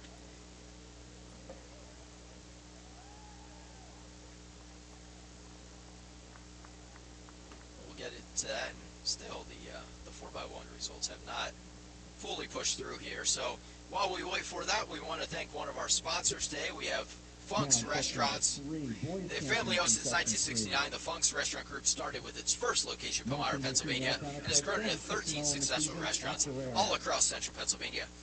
The Funk's Restaurant Group is recognized for its outstanding variety of cuisines at each location, prepared with fresh ingredients by their talented chefs who committed to delivering a memorable dining experience. Along with their large selection of craft beer, inspired decor, friendly service, we're sure you'll have an unforgettable dining experience. Absolutely. It's always tough to pick my favorite. We discussed this earlier because they're all great, and you know, when Funk's has expanded and bought up some other locations, all, you know, even though they have 13 restaurants, they aren't the same. So, for example, when they bought the Eagle a couple years ago, they kept a lot of the same stuff, but you know, still, you know, and kept that feel to it. Same thing with the Rising Sun. So, same thing with Snitz. So they really do a tremendous job. So you can go to their restaurants and get a different experience. That is always pretty fantastic. And the OG classic in Palmyra, of course, is still there. It is, and you know, it's obviously evolved over time from when it started out as a family restaurant. Still is a family restaurant. Let's not stray from that. But it's not your. It's tends to be a very high-end dining experience while still being affordable, and you can take your whole family to and just get some really tremendous food. It's almost a local landmark. So. Yes, right down from the filling station. So if you're not familiar with Palmyra, and you drive through on 422 there, you have some great places to eat. Just watch out for the sinkholes.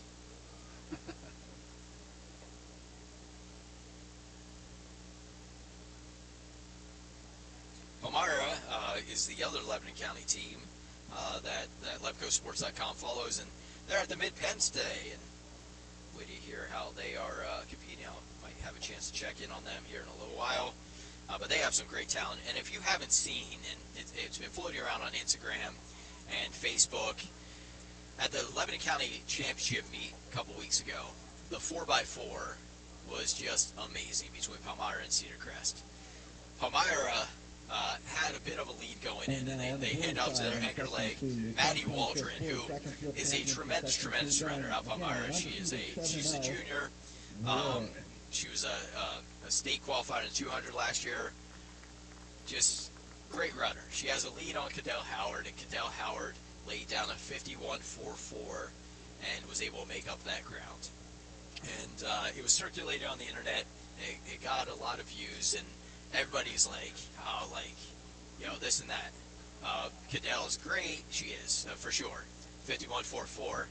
I saw some comments, oh, I feel bad for the girl she beat. The girl she beat, Maddie, ran a 56 something. She ran a tremendous race. And throughout it, her head did not go down. Even as she got past, she continued to battle down the stretch. And being a longtime viewer of track and field, it's very rare that you see somebody get passed by somebody like a Cadell Howard, who's a national champion in the event, and still, you know, keep your head up and continue to battle. Well, they both ran what were the 1 and 2 fastest times in the 4x4 in Lancaster Lebanon League history. Lebanon County Championship meet history. Cedar Crest ran a 4:59, and Palmyra ran a 4:01.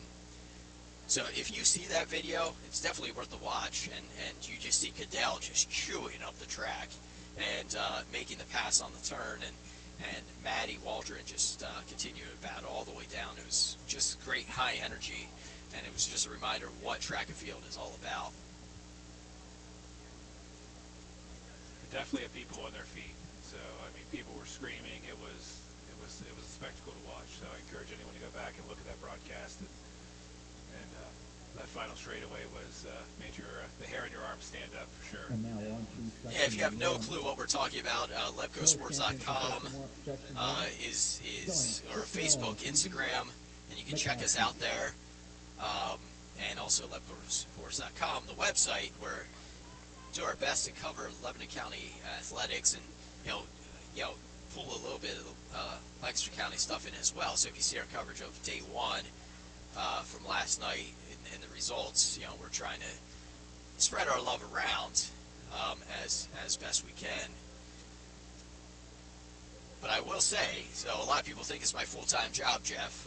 It's actually probably my number 3 job. I just spend a lot of time doing it because I do have a real job, and then I have 4 kids at home as well, which is my most important job. And then I do the sports reporting on the side, all just trying to celebrate our local athletes, and especially nowadays where we talk about polarization within society and everybody wanting to jump on everybody else's case about stuff. Just be able to sit down and think about all the stuff we have in common and celebrating our local athletes and all the great things our student athletes are doing and all the great things that are happening. It just brings so much joy and something I really enjoy pushing out to people, and it equals a lot of the long nights and early mornings, and I operate on like 4.5 hours of sleep sometimes more, sometimes less, depending on how my kids are behaving. But just trying to push stuff out and get it all out there for people. And being here today is something I never even thought about. It when I first started working on the site. I thought, like, I never want to be out in front. I always want to be behind the scenes guy. And now I'm not behind the scenes right now. I don't think the camera's on us right now. Good. So I am behind the scenes, but so Cedar Crest boys are accepting their Section 1 championship trophy right now. And as you've seen already, Cam Torado winning the high jump, Landon Weber winning the 100, Travis Romansky winning the 32 and the 16. The 4x1 there coming through with a win. I mean, they have some high octane power behind them, and we take a look at now the team results currently. Cedar Crest is in the lead with 78 points, followed by Octorara with 45, Ephrata with 42, McCaskey with 41, and Hyde Township with 37.5. The women's side of the event, McCaskey continues to lead with 66. Van Hyde Township with 43, CV making a strong push with 40, followed by LS and Garden Spot.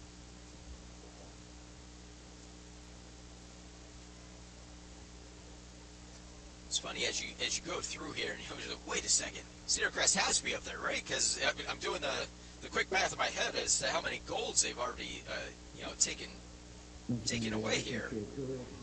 Just a really nice effort, and could they be headed for another league championship? And they have, under Coach Bear, they have 4 league championships to their credit, with the last one coming in 2014.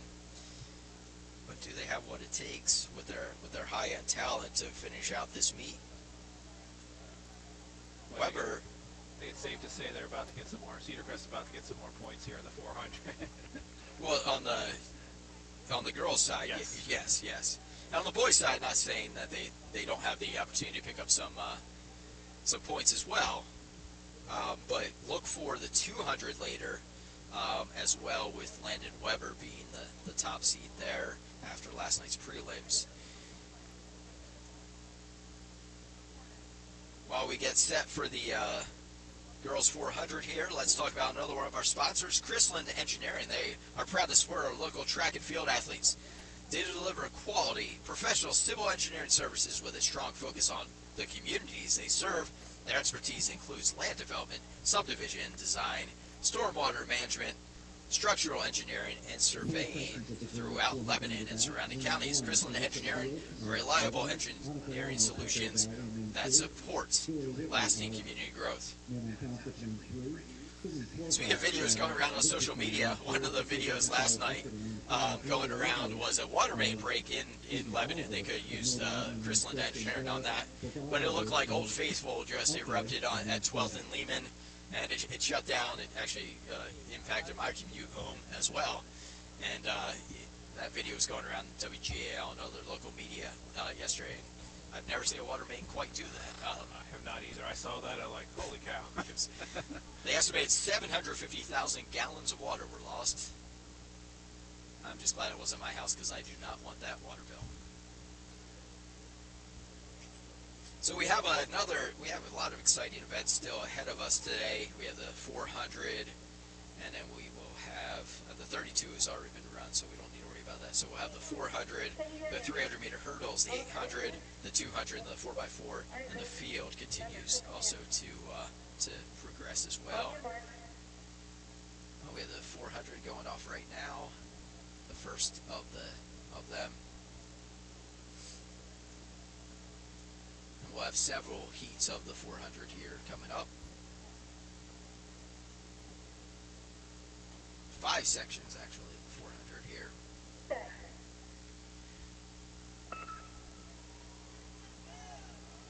Now remember, every team gets one entry, but if you hit a second entry standard, you can get as many athletes in as you want. The second entry standard for the girls is a 103.24 FAT, or 103 flat hand time, and on the boys' side it's 52.9 so as long as you break 53 in FAT, you're probably in here. Unless you ran a 52.95, that would really be unfortunate, but. And Olive Boyer, Hempfield, 5 feet 0 inches. So remember the 400, they stay in their lane the whole time here. They got E-Towns,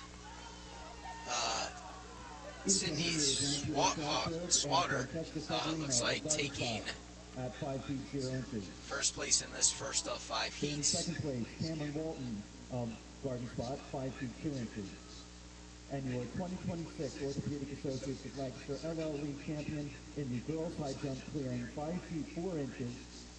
Now a 4-time league champion in the girls high jump from Cedar Crest, Eliana Schneider.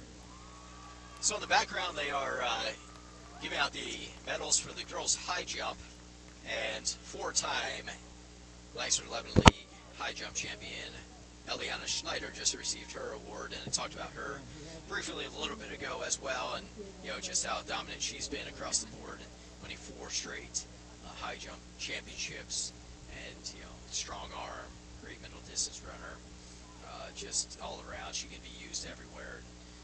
A few years ago, I labeled her as the cheat code when it came to dual meets, because Coach Bear could just move her around at will, and it ended up on that nickname kind of stuck for a little while for her.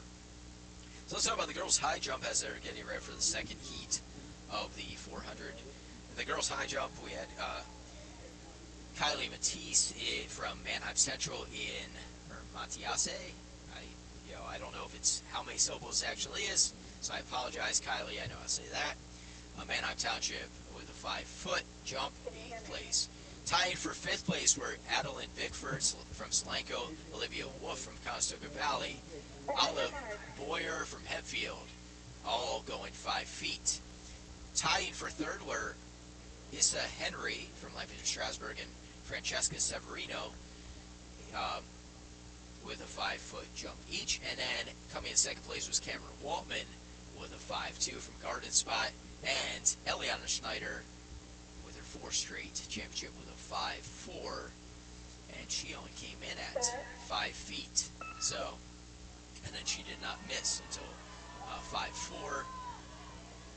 And then she went after 5.7, but missed. So, and that's what you often see where, okay, I'm just going to get this over and done with, but I'm going to go after a record.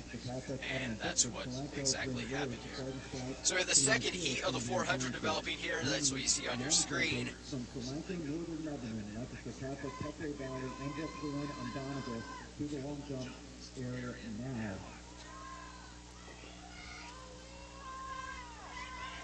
Ladies and gentlemen, license plate. We have some cards that need to be moved immediately. The first comes in 15 minutes. PA license plate MCT. Look at this down the stretch here. We have Warwick breaking away for the win in this second of 5 heats. NCA 5031. Pennsylvania license plate 930J. And that was license plate 930J. Analyte Glenn. License plate LWL 0180. LWL 0180. Please move your vehicle Taking that. before the tow truck does. Jeff, do you need to go move your car?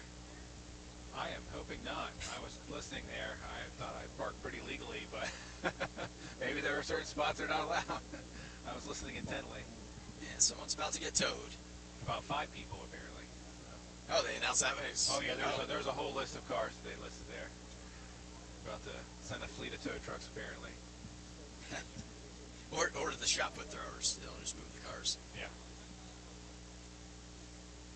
All right, so we're getting moving to the third section of the 4x4, and this is where it starts to get, not saying you can't medal from others, but you had Glenn from Warwick with running a 60.8, winning that, followed by a 101 from Very respectable. Smucker from Octorara, 101.42. Nahabo, Cleonis, Teach, Christensen coming in third in that heat. Then moving to the third section here, we have 2 freshmen in the middle lanes, in lanes 4 and 5, and that's where you find your fastest runners. And they both have broken 1 minute this year with 59s. So runner from Ephrata, Jasmine Sanders, and runner from Hempfield, Cameron Smith. So we'll see how this race develops here. This is where you start to talk about, possibly making the podium, right? When you start to break 60.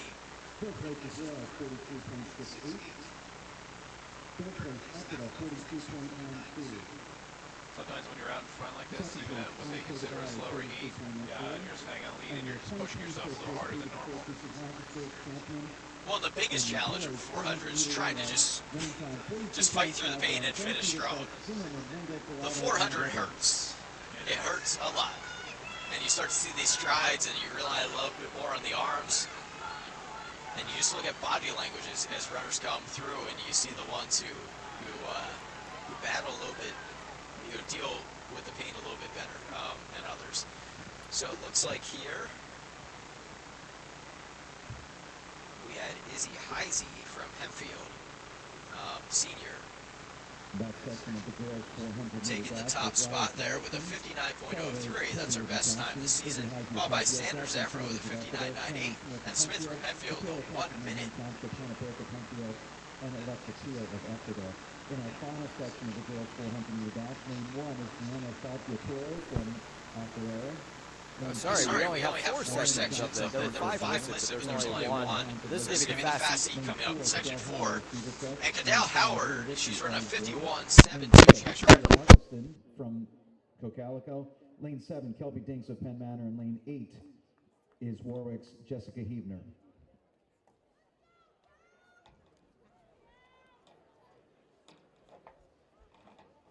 The Florida relays as well recently. 3-time state champion. She also holds the indoor state record. She holds the District 3 outdoor record.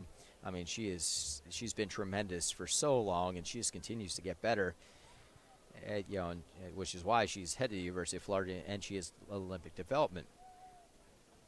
Last month at the Florida Relay, she also was with her Nike Elite team, and they set the high school 4x4 record by running a 3:29, which would beat most boys' teams. So look at her in lane 4 here. She'll be challenged by Leah Ritchie from Warwick, Elizabeth Towns, 9th grader Lauren Hines. But, everybody is probably just battling for second place here. No offense to them, but Cadell is on another level. She's a generational talent, and it'll be interesting to see her career at Florida. This is third call for the girls. And she was Cedar Crest Lifter of the Month this past month, according to their strength and conditioning coach, Travis Dresch, who posted online yesterday. So Cadell is just putting in the work every day. And just look at her stride there. She is not overly tall, folks, but she is so efficient, and she just battles, just runs so well. And looking at her time here, going around. She's opening up the lead, continuing here. There she goes. Just so relaxed, so strong, pushing down. There she goes. Cadell Howard for the win. But with E-Town's Lauren Hines, they're in second place, 9th grader. Maybe ready to hand over the reins, but it was a 52. Let's see.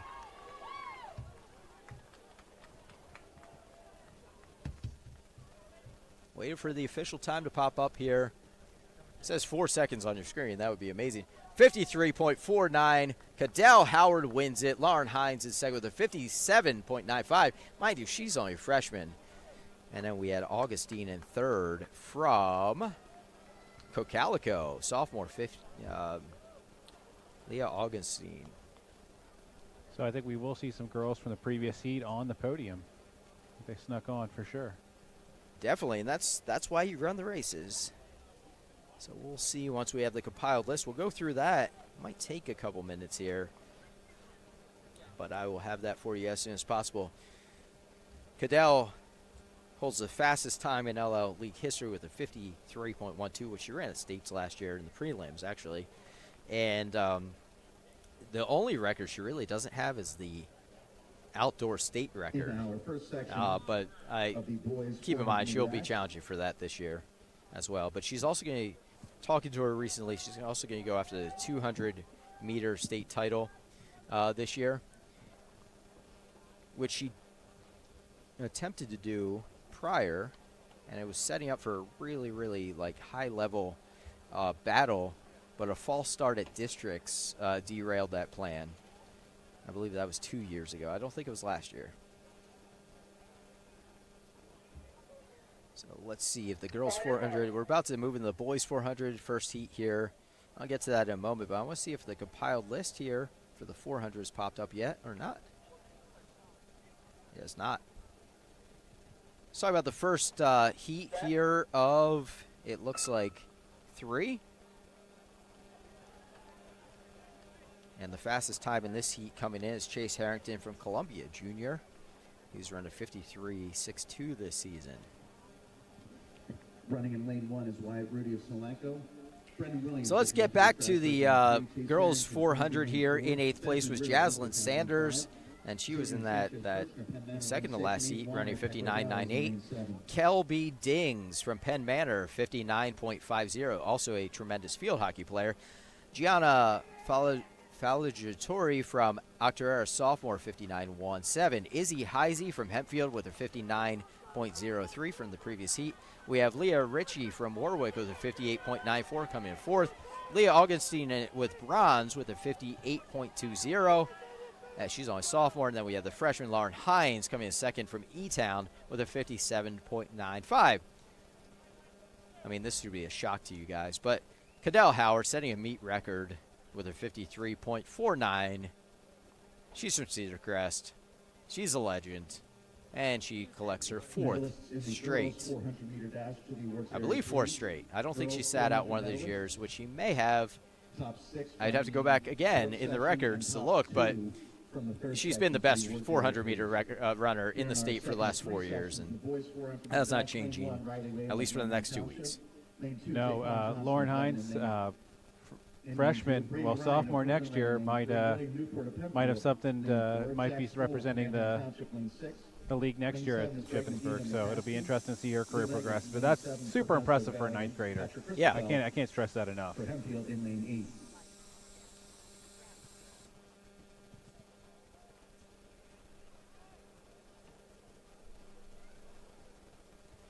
So the second heat of the boys lining up here. And in this race, we have, low 51 starting to pop up. So Hempfield's William Newport in lane 4 here with a 51.29. Brady Ryan from Northern Lebanon, he's a junior, also plays football, 51.76. Jack School from Manheim Township with a 51.64 coming in. So lanes 3, 4, 5, watch out. But on top of that, you have watch for Jaquan Johnson, lane 2 from Lebanon. He's an all-motor type guy. So could get interesting here. And as we saw in the girls, this heat, you're going to see some of these kids possibly pop up on the podium. Harrington won the first heat with a 53.38 from Columbia. So let's see how this develops here. Wow, looking really strong on the Very strong. on the outside there. It looks like maybe Greg Medina from McCaskey in lane 6 there. He's a senior. His previous best time this year is 51.8, and he really is hanging on here and holding on to stagger. And the thing is, from the outside lane, sometimes you just run scared because you know people are chasing you, so that helps. But you're seeing here William Newport from Hempfield breaking away. It looks like he's going to take it, and I'm interested to see his time. And it looks like Jack School there possibly pushing in the second. So we'll see once it pops up here on the standings on the board as to see what the time will be to look at In our final section for of the popping boys up on the 400 podium. meter dash, Jackson Sargent, Manheim Central, lane 1. Trevor Grice, Warwick, lane 2. Tyron London, McCaskey, lane 3. Hector Vergara of Octorara, lane 4. David Moran of Anvil Clinton is in lane 5. Bryce Wampler, lane 6 for Cedar Crest. Carson Spangler of Lancaster Catholics in lane 7. And Caden Cody of Donegal's in lane 8. So the last several years, there was Newport there with a 50.79. We had Wallen from Manheim Township. So it was Manheim Township, but not the name I had for you, with a 51.56. No, it was School with a 51.56. They're just messing with me. And then we had Leggett from CV in third. So all running very nice times. So the last couple years here, we had just dominance from effort as Nick Keller, and now the reins are about to be handed off to a new Lancaster 11 League champ. So watch out here as far as what we're looking at here. So the number 1 seed coming in with a 49.3 was David Moran from Anvil Cleona. He's the defending AA state champion in the 800. So he has some definite talent to him, 49.3 for sure. And he has run sub 49 as well in his split in the 4x4 at the Lebanon County Championships as well. He's definitely excited about his speed piece there. So he can kind of do it all. The 32, he's a great cross-country runner. The mile, the 800. But we also have Hector Vergara running a 49.29. He's going to be your top seed from Octorara. Logan DeShong from Ephrata with 51.64.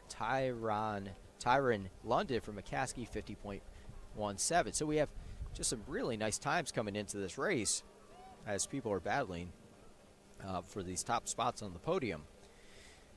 But keep your eye on Moran, and interestingly enough, I was able to talk with him after his wins at the Lebanon County Championship, and he's actually headed to a, for lack of a better term, a JUCO in Iowa to continue to work on his 800 time so before he goes to the NCAA. But look at him just breaking away here. Look at that. He is going after it. David Moran at the 2. Jeez, he is really busting through here and seeing if he can push through, and he's working on his speed here. And he was running 154 in the 8 and before, but he's continuing to push, and he's laboring, and he's getting some push here from Octorara, but he is going to maybe hold on. Let's see. Oh, wow, what a great push by Hector Vergara here to make up that ground on David Moran and take home the championship. I think we had a view of the finish line there, and I think that's what happened. Yep, 49.27 followed by 49.33 and a 49.97 from Tyron London from McCaskey. Then we had 51.09 from Cedar Crest picking up some more points. We had Grice from Warwick with a 51.19. So we would have to wait to see the final results here. And we're going to the finish line replay sponsored by A&J Pizza, and we'll talk about them in a moment here. But you're seeing how close this race really was as Moran was trying to hold on. I mean, he was just going for broke, and he ran a fantastic time, but it was so close, and it comes down to the torso, by the way. Yep, that tuck. Oh, the replay is sponsored by Funks, as I just saw on the screen. This is third call for the boys 300 hurdles. Second call for the girls 800-meter run. First call It does not help talking about all the restaurants today because I am hungry right now. And speaking of restaurants, our local Chick-fil-A in Lebanon did provide breakfast for our production crew this morning. If the production crew is still hungry, there are still some chicken minis left for you to enjoy. So thank you to our local CFA in Lebanon, located at the Lebanon Plaza, for supplying that this morning. Not that I ever go there multiple times a week, but Never. Boys 400 meter dash medalists to the awards area. it's the That's greatest the day of my top life 7 when in the third section, and the winner of I had the a second Chick-fil-A section open up to nearby. the awards area, please. Boys 400 meter dash medalists.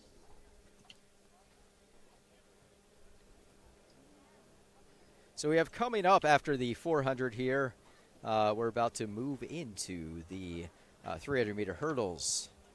Let's get through and see if the compiled results for the 400 have popped up yet for us, so I can go through who our medalists are prior to them receiving their medals for you sitting there at home. And we talked about everything is not just from the final heat, right? So Vergara is your champion. He's in the final heat, and of course he just edged out David Moran. And then Tyron London, also a senior, like Moran.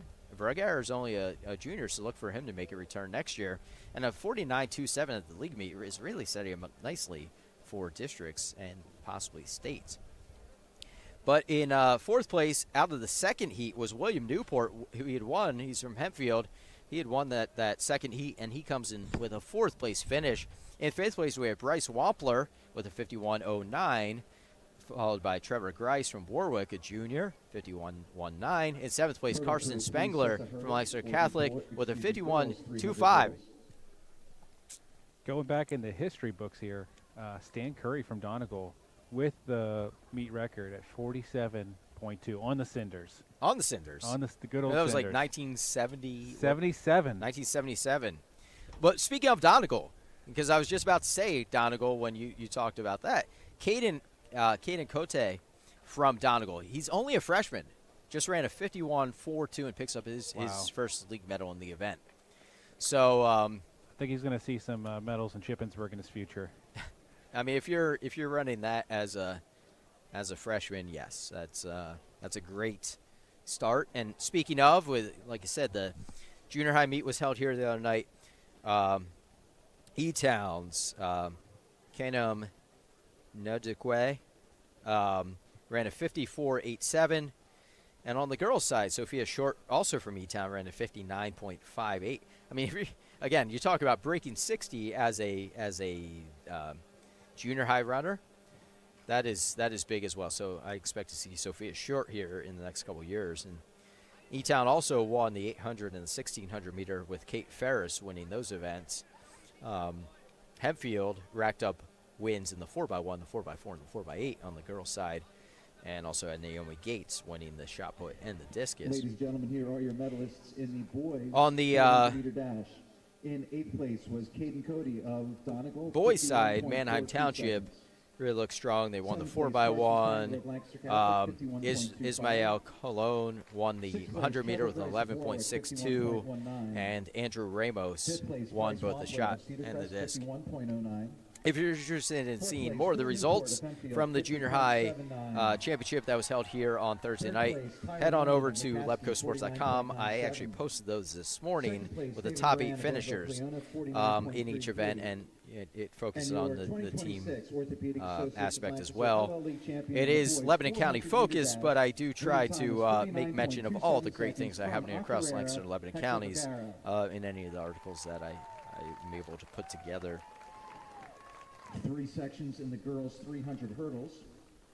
Lane 3 of section 1 is with the girls' 300 hurdles coming up here. Lane 4 for Lebanon, and we talk about how difficult the 400 is. The 300 hurdles is also just extremely difficult as well. It just takes a lot of mental strength as your body starts to feel that pain, and the lactic acid builds up so quickly, and you just start to feel that burn, and then you have to hurdle over some things. Your legs have to feel like bricks coming down this last, like there's bricks tied to them going over those last couple of hurdles. It is a grueling event.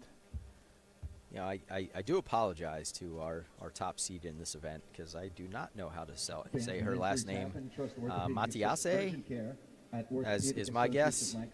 At And www.pixpons.com. one of her family members, if you hear this, you can come over and yell at me if you feel Track free. is the place for runners with locations in Lancaster, But Livingston, she Harrisburg. is The Inside Track has been a runners in Central Pennsylvania tremendous for over hurdler 47 here years. We thank them for the last for their sponsorship.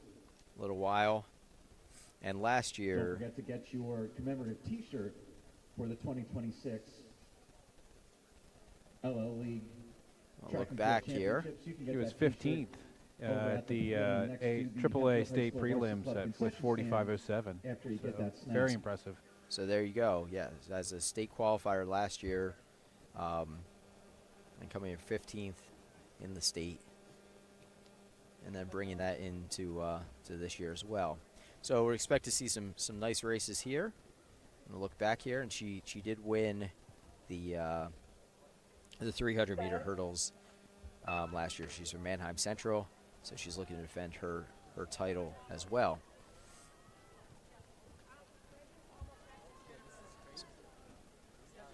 So sometimes you do see, not always, but your 100-meter hurdlers also, being great 300-meter hurdlers because it's hurdling, right? But she did win the 100-meter hurdles as well earlier today. So she's looking to defend that. She's a senior.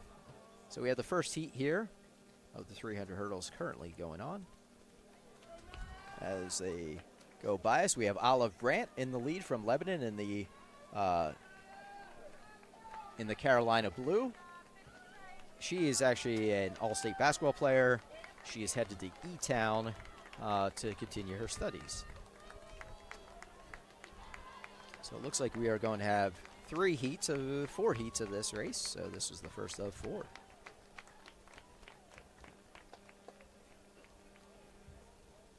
As we get into this, we also have that final heat. I mean, it's Tia Logan is actually the top seed with a 44.97 coming in. So look for her from CV. She's a senior. And then we have some non-seniors as well who could be contending for that top spot.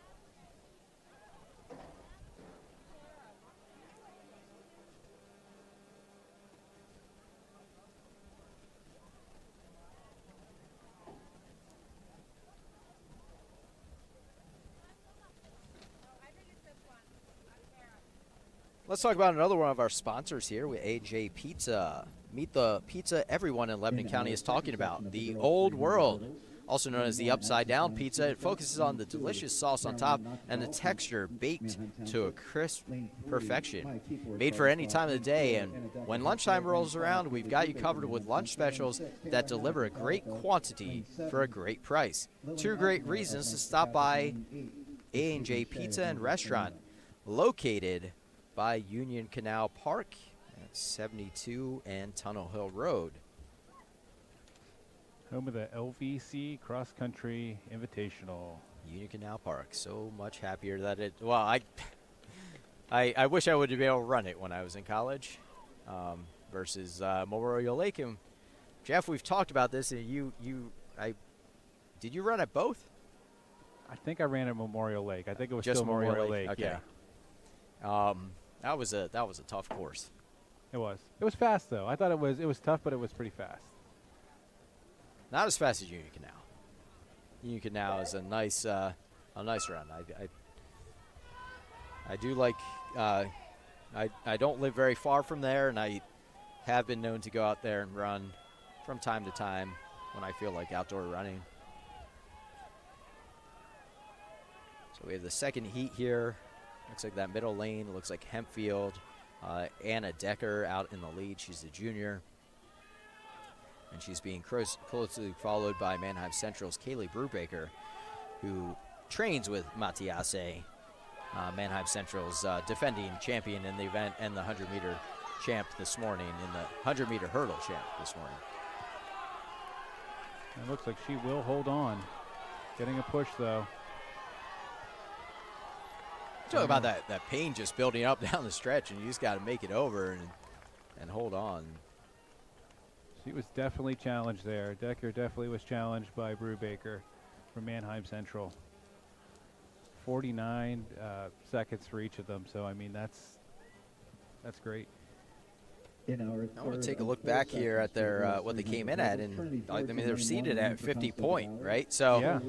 they ran their season best times, and you talk about that competition that we get at the Lancaster League meet, where now you're starting to see that talent ratchet up, and you're starting to get the extra pushes, right? Where you're trying to not only run your best time of the year, but you're of course trying to beat your opponent, and those things sometimes go hand in hand with each other. So we started to see at the Lebanon County meet a couple weeks ago, which I just kept talking about how it was really the start of championship season, because you start to see those big meet performances really starting to show, and now we're really hitting championship season with leagues, districts, and states in successive weekends. So it was always a grueling time of year as a coach. Where it was every weekend you were going to, and some of them was so exciting at the same time, and sometimes emotionally draining. So we have the third heat here, and looking really good over the hurdles. We have, it looks like, on the outside lane, Amara Perez from CV, looks like, or no, Soraya Sweeney, it looks like. Sorry.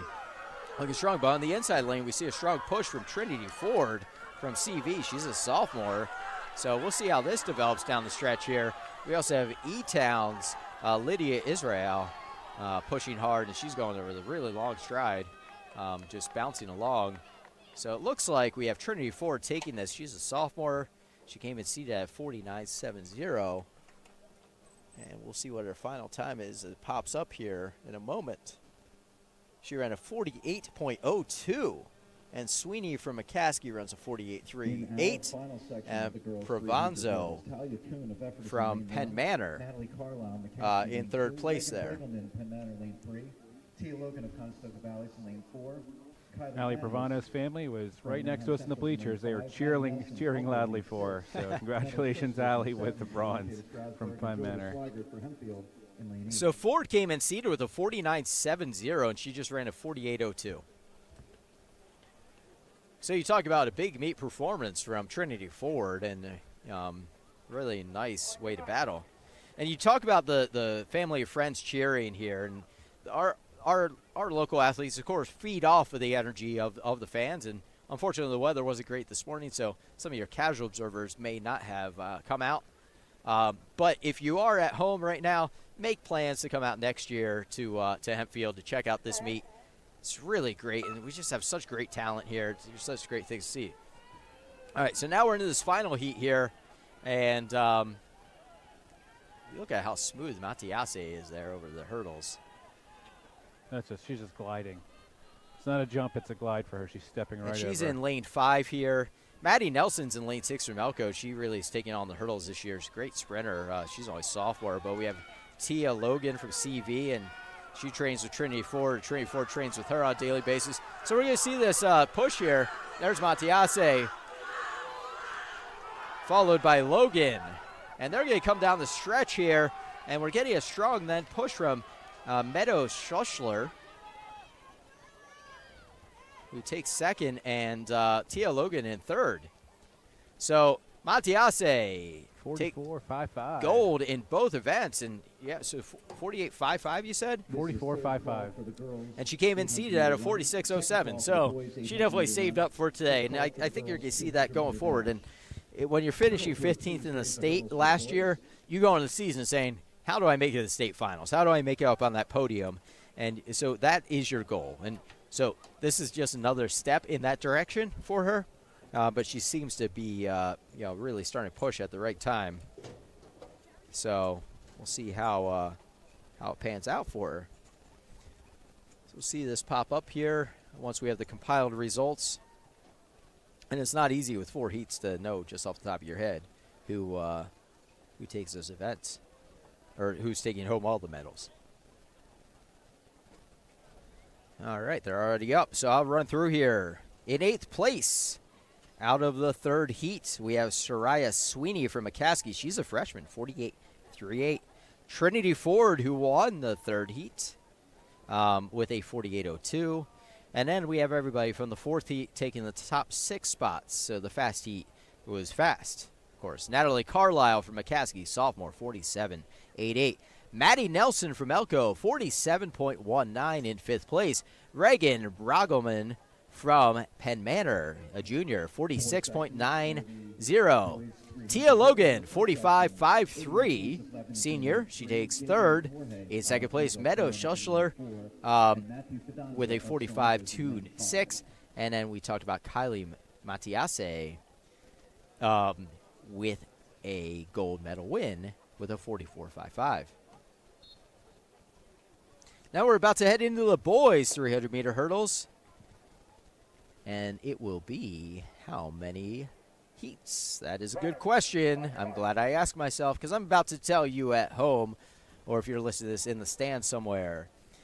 It looks like we're going to have 1, 2, 3, 4 heats of the 300-meter hurdles.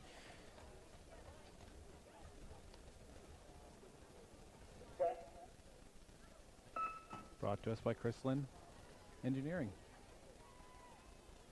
Locan, Lebanon, Pennsylvania. A lot of things that make the things go. So we're finding out even stormwater management, which we could have used earlier today as the rain was steadily falling over the meet. But it's cleared up now. Still cloudy, still cool, but it is no longer raining.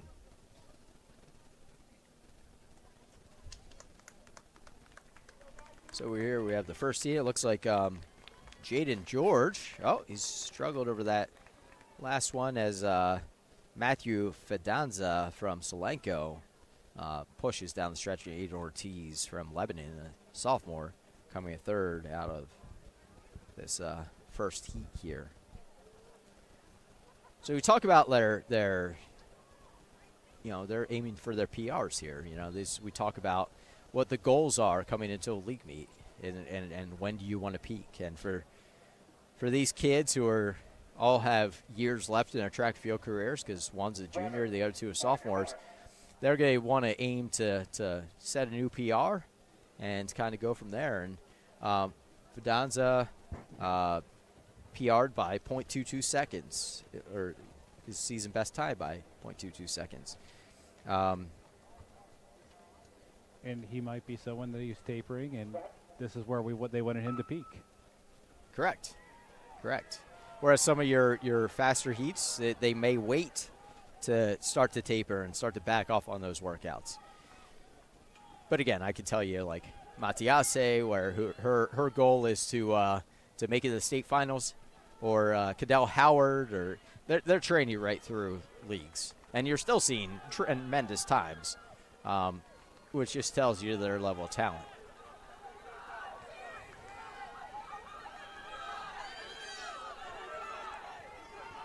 Got a battle down the final stretch here. Yeah, between Malachi Martin from Hempfield taking over the top spot from Pierce Engel from McCaskey.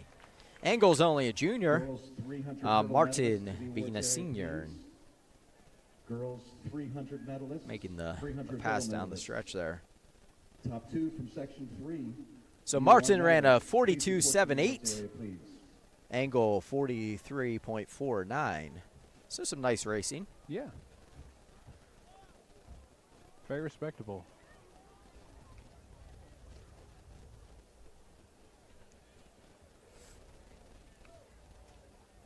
Chance Post. I remember watching him run. Tremendous. He holds the all-time LL best with a 36.93 in this event, which he did at States in 2014. And that's on the Bob Trump LL all-time list, formerly hosted by BobTrump.com.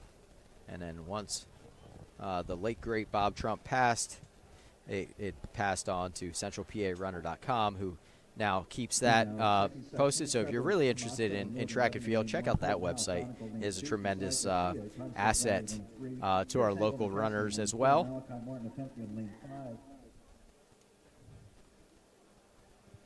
King Beam of Elko is in lane 6, and Nathan Sensen of Techway Valley is in lane 7. In the this event, as we get into some of the top seeds here, we have Vincent Thaler from Octorara. He's a returning state medalist, and he was 7th last year at states with running a 39 flat. And then we have Ryder Newland, who's also a senior from Ephrata. His best time this year is a 39.89, which he ran at the Jack Roddick Invitational a few weeks ago as well, which tends to draw a lot of a lot of talent from across the state because it's where districts and states are held at Shippensburg. And especially on the hurdles, where the hurdles tend to be weighted a little heavier than some of the hurdles like they have here at Hempfield. So they want to get used to those collegiate hurdles versus what is used a lot of times at the high school level, just because of the weighting. And they just react differently. You could fall a little easier. Yeah, there's not as much give, for sure. So that's what we're looking at here.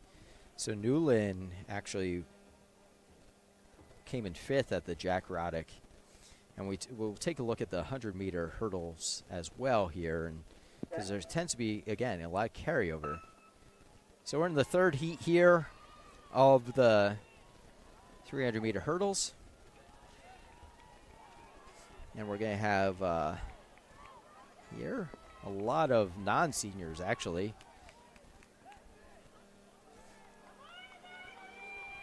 And it looks like we have Amani Mobley from Cocalico here out in the lead in lane 4. As he's going to push down, see if he can hang on. Everybody else is looking to go off of his energy, but he has quite the lead here, about 10 meters as he pushes down. And his previous best time this year, he's only a sophomore, by the way, 41.95. Let's see what he crossed there as the time will pop up here shortly. We're going to watch the replay here of Mobley breaking away here and him crossing the line in a time of 41.35. So he improves on his season best time by 0.6 of a second, which is huge. Huge. Well-built kid, too, as he went by us. So he only a sophomore. And you are 2026 orthopedic. Here you go back and look at the 110-meter high hurdle results, and Ryder Newland won that, and he's looking to make it a double today. But he's going to have to get by Thalen from Octorara, who's a state medalist from last year. Gabriel Hoover of guard spot in lane 1. Evan Hartle of Warwick in lane 2. By the way, Amani Mobley also came in 7th in the 110-meter high hurdles earlier today. So let's see if he can pop up on the podium. It will come down to, though, how it all pans out here in this final heat. So watch out in this final heat here. On your mark, we have Newland, we have Thaler, we have Sawyer Groki as well. Look for him in lane 7. We have Jackson Howard in lane 6. We have Amon Nedekwe from E-Town, being a junior. Evan Hartel from Warwick's in lane 2. Gabriel Hoover from Garden Spot in lane 1, and Jared Mautet from Ephrata in lane 8. So 2 Ephrata guys in this final heat. And sometimes you see that where it could be a great hurdles coach, or kids are just into hurdles, or just people you're training with your teammates on a daily basis. So we talked about McCaskey earlier with the number of 800 runners that they have, right? Or we talk about Cedar Crest, the number of 3,200-meter runners that they have. Usually success breeds success. So sometimes you just end up with strong hurdle schools as well in that. And it makes sense. Iron sharpens iron. Iron sharpens iron. Oh, my. Great start here from Ryder Newland. He's a senior, folks.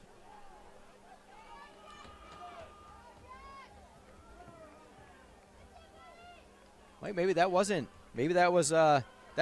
Mautot, who went out to a really strong lead. Oh, we have a runner down, unfortunately. He's getting back up. And coming down here, we have Newland in the lead, but he's being challenged down the stretch by Nedekwe, but it is Newland who is your Lancaster Lemon League champion. And it looks like, I think it was Sawyer Groke who took a little bit of a spill, and he'll finish out the race, so kudos to him. It's never easy when you fall down. But getting back up takes a lot of heart and character, so hats off to Sawyer there. Class act. So see the replay coming down the stretch here, sponsored by Funk's Restaurant Group. Be sure to check out one of theirs if you're here right now. Know that they have one in Leola. Okay, so Newland wins with the 39.04. He is your Lancaster Lemon League champion, followed by your second place finisher. I'll have that for you in a second. Oh, Thaler did not run that race, so in case you were wondering where he was, and it's tough when they're all lining up at this point. So Nedekwe also ran a 39, improving upon his season best time. So I'll have the full 8 for you here in a moment.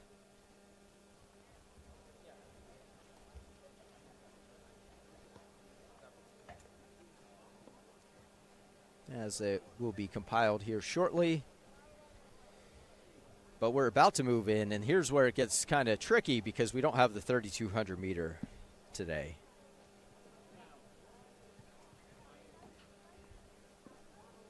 So we're about to move to the 800 meter race. So Jeff, I know you're a Mifflin County guy, and I saw you looking at the Mid-Penn results a little bit ago. How's the Mid-Penn looking today? I was trying to pull it up on my phone, and the mobile version was not being too friendly. It was showing the live results, but I couldn't see what happened with some of the distance events and what was going on there.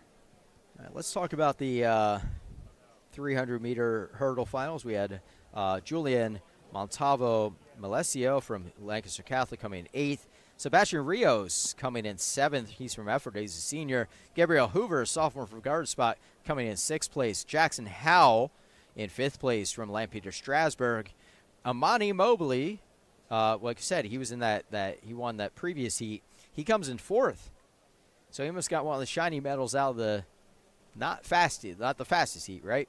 And Jeremiah Tu, who got out to a really strong start there, he comes in 3rd place, picks up the bronze medal. Aman Nedekwe from E-Town, he's a junior, 39.83, coming in with a silver. And Ryder Newland is your league champion with a 39.04. We're lining up here for the girls 800 meter now. And we will get to that here in a moment as far as all that goes. So we're taking a look here. We're going to have multiple heats, I believe. We have three sections of the girls 800. A lot of talent. Definitely a lot of talent, for sure. It's nice to see a lot of freshmen in here, too, especially in this first heat. You know, getting that experience, and one of the freshmen from Lebanon here, Deanna Urena, she always runs. I've seen her line up in races in cross country and working some of the Lebanon cross country meets, and she's always very nervous. Now, her brother is Ramon Urena Batista. He's a sophomore at Shippensburg now, and he was on their team that went to nationals this year in cross country. He holds the Lebanon record for multiple events, including the mile. So she has the name, and I always shy away from the comparison to her brother because she don't want to put that extra added pressure on her. But he was also a late bloomer, not really getting involved in running until his junior year, when a boxing injury forced him into finding another sport. So the girls 800, the first lap here developing, and they're going to come across the line in a time of 1:12, 1:13 for their first lap.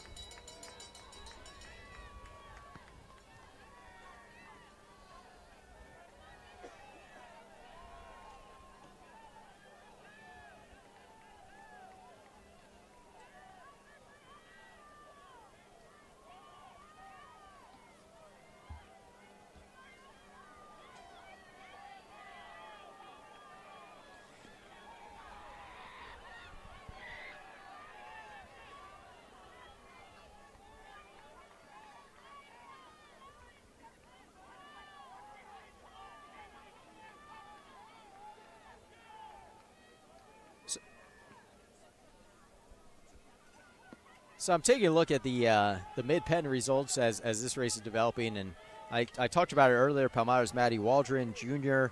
She came in fourth in the girls 100 meter at the mid-pen. She's a junior. She ran a 12.74. And they also have a freshman, Emily Behringer, who ran a 13.22. So their 4x1 is looking to make a nice run at state. So this finishes up here. I'm going to give you the 800 meter results, not mid-pen, sorry. And bouncing back to where we actually are here. 7th place, Sebastian Rios of Effort of 42.28. 6th place, Gabriel Hoover of Garden Spot, 41.56. 5th place, Jackson Howe of Lampeter Strasburg, 41.45. 4th place, Amani Mobley of Cocalico, 41.35. So I'm waiting for these to pop up for us. From Ephrata, 41.32 seconds. 2nd place, Amon Adikwe from Elizabethtown, 39.83. And your 2026 Orthopedic Associates of Lancaster LL champion in the boys 300 hurdles, running 39.08 from Ephrata, Ryder Newland. So Landis from Solanco wins the first heat of the girls 800. Her time was 2:27. Her previous best this year was 2:32, so ran her fastest time by 5 seconds. Phenomenal in 800. Nyla LaRue of McCaskey. Fogelman with a 2:28.8 from Manheim Township in second place there. So we're about to move into section 2 here. So section 2 of 4. Remember, the 800 meter is 2 laps around. Looks like Scotty Lyons, the official, giving the final directions. We have Jim Fisher in white there, the other official, checking in. He's the head official.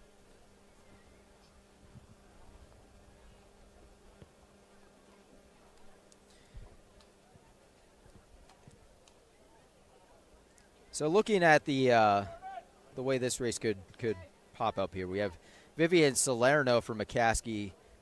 She recently broke the league record. She's expected to run the 800 meter, and she ran the 2 relays. She was 4th at states last year. But we also have several other returning state qualifiers in this race, including Maggie Halloub. We have Kyla Atterbury. Just like we saw in the mile this morning, just everybody just kind of grinding it out and looking for those top spots. Now, talking a little bit more about Salerno here, she is one of the best 800 runners that we've seen come through the league. Of course, obviously you're breaking the league record. That goes without saying. But her best time this year, she's only sophomore. She's run a 2:07.57 this year, which is really, really just a great time. We talked about McCaskey and their star power and depth, because Carolyn Main, who has run a 2:15, also a sophomore, she's seated as the second runner. Atterbury has run a 2:15 this year. She's the 3rd seeded runner. And Ellie Schneider, I talked about being one of the better middle distance runners in the region, but she can kind of do it all. She's run a 2:16.84. She's your 4 seed. So interested to see if she actually runs that or not, because I expect to see her back in the 4x4 later if that is the case. But she does get 4 events. She's already won the high jump. She's already won the javelin, and she's looking to add to that, I'm sure. So Salerno, yes, has the best time all time in the Bob Trump with her 2:07. The previous best time was Alana Yoder in 2017 for Solanco, ran a 2:09.98. So we're talking about some high-level talent, and again, only it being a sophomore. So this race continues to develop here. We're in the second lap, and you're going to start to see the hammer start to go down. And looking really strong here is... My eyes aren't that good, guys. Sorry. I apologize. It could be Alex Frey from CV. No, it's Warwick's. Eden Carvel, a sophomore. Her previous best time this year is a 2:27. And it looks like she is going to to set her season best time here as she crossed the line in 2:25. She had some fans standing right in front of us. If you heard them cheering for Edith there on the straight line. So we also have a Warwick lacrosse jacket standing right in front of us, actually. And Warwick lacrosse is, I was thinking Warwick field hockey. I was about to get into a whole diatribe about Warwick field hockey and how they've reestablished themselves as one of the best teams in the state the last couple years.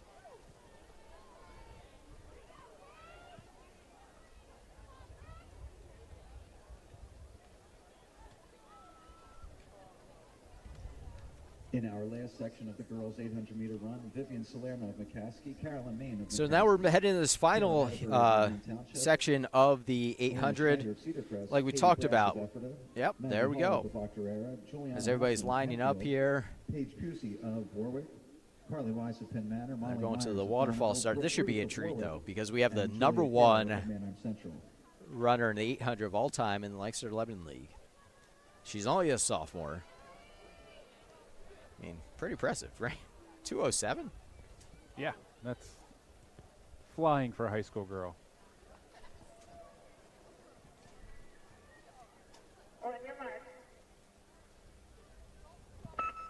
All right, let's see here with the waterfall start. So we have Salerno on the inside and Maine on the outside. You see Schneider there on the outside right behind Maine. You see Atterbury on the inside fighting for position early as well. So you're going to start to see this race develop. And when you have a 2:07 in the race, it's going to pull everybody else along as well. So expect to see a lot of the times just look really, really solid today in this race. And said the rain isn't falling. It's nice and cool, which benefits these distance runners more so than the sprinters. I'm just happy we didn't see anybody pull up with a hamstring in the 100 or anything like that earlier. Absolutely, but you know when it's raining and wet, it's harder to warm up properly. You don't want to get soaked. You don't want to get soaked for your event, so it's good that we are injury-free. Salerno in control here. Schneider in second. Salerno actually threw a look back just to check out to see where her competition was, but she crosses in, I think, a 65. So she's setting out to run a 2:10-ish. Look at those legs, though. Jeez, her stride. She's just in control. She just threw another look back. And Schneider just continues to... When we talk about Ellie Schneider, and I talk about, and I'm not trying to hype her up beyond anything, but she has to go down as one of the best athletes the Lancaster Level League has ever seen. And oddly enough, she kind of gets lost in the shuffle because she's teammates with Cadell Howard. So a lot of times, the focus on Cadell versus Ellie, but Ellie is just a tremendous, tremendous individual. And Salerno throws another look back. Atterbury in third place. And then we have Ephrata's Katie Brass pushing strong there, too, as well. Tough. She is hanging tough. But look at Schneider continuing to just digging deep. And we're going to start some really good times here. Schneider's going to head for her PR, I think. Let's see here. So Salerno wins it, crossing the line in 2:11, and there is Schneider in 2:13. And then we had, it looked like Atterbury coming in third. Let's take a look here as it pops up. It was tough to see fully on our monitor here. They passed by us about 75 meters out. We can see them, but when it gets too close to the finish line, it is too tough for us to see where we are currently stationed. If you heard the background noise, I mean, hearing how much cheering there was as just the girls just continue to drive. Salerno with a 2:11.56, Schneider with a 2:13.49, Atterbury with a 2:15, I believe. Let's see as those final times pop up for us.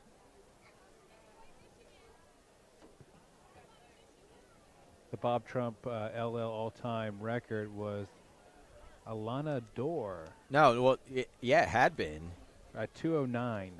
Yeah, until Salerno came along and then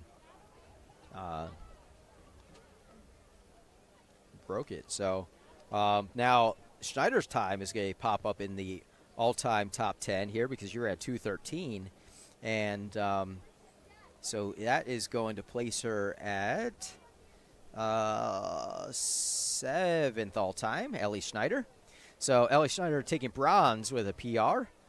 And then we have, wait a second, was that also, did they both just break the meet record as well? I think they may have. So more on that in a moment. But yes, so Schneider would have broken the meet record, but Salerno solidifies her meet record status. Atterbury with third with bronze medal finish, 2:15.97. Katie Brass with a 2:18.34. Carolyn Main, 2:19.71. Juliana Hausman from Hempfield, only a freshman, with a 2:21.5. Brooke Ruth with a 2:20.9 in 7th. And Maggie Halub coming in 8th place from Octorara. To the awards area, please. Girls 800 medalists. No clue what you just said to me. Doesn't say tell Dan to shut up. All right, so we have the first heat of the boys 400 here. Again, girls 800-meter run medalists. That was the top 8 finishers in the 3rd section. To the awards area, please.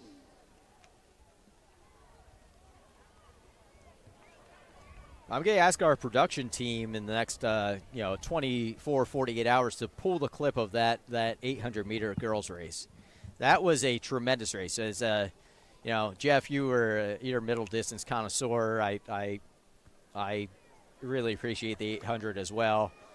Can't say I was ever very good at it, but it's one of those things to watch how much grinding there was throughout that race, and to have the Salerno and Schneider and just pushing and all the way down. Schneider just refused to give up, and she just hung with her. I mean, from 300 meters out, she just decided she was going to hang on her shoulder, and it was a tremendous race by both of them, but it was nice to see, a fight like that with elite times. You could say elite again, because that was special. That was a special one, and it's the 800 sometimes doesn't carry the excitement of say the 100, 200, because it's not as flashy, right? But if you watch your elite races like the Olympics, right? Which unfortunately people usually only tune in every 4 years to watch these races. But when you do, it is just amazing to watch how it develops, or like how somebody comes from the outside and takes over, makes that final push in the final 200. Think back to Kentucky Derby last week, and the horse going from last to first, and knowing when to make that push and getting the opportunity to break out. Sometimes you see that in these races. Girls 800-meter run medalists to the awards area. Girls 800 medalists to the awards area. In our second of 3 sections for the boys. We don't have the sky cam yet. I know. Yet. I know the YG Productions team is working on that. Daniel Bishop of Octorara, Brian Rodriguez of McCaskey, Lance Engel of McCaskey. Look for the YG blimp overhead in the near future. You want to bounce off with Todd today?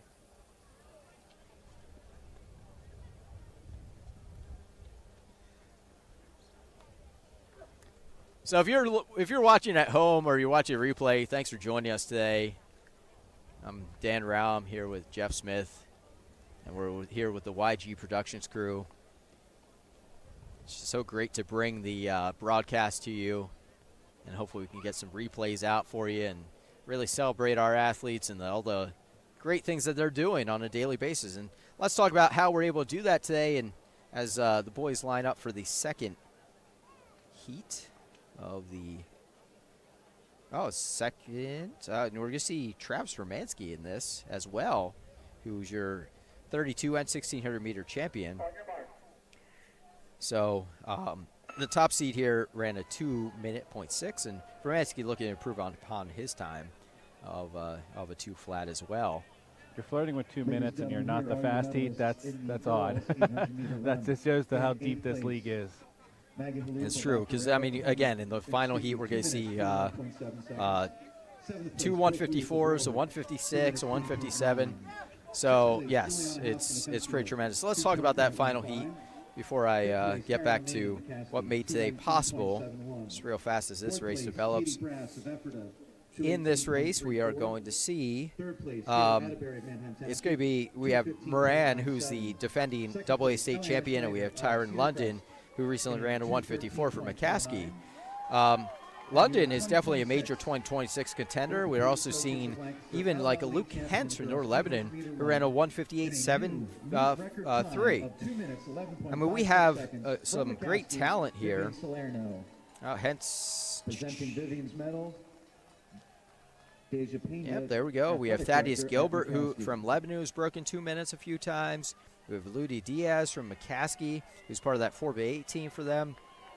We have Andre Floud. So that's what we have coming to that final heat. But in this heat, we're seeing kids push, right? And if they put in a good enough time and you see this work going in, they do have the potential to break into the podium, break onto the podium. Especially when you're flirting with the 2-minute flat 800. So that's just.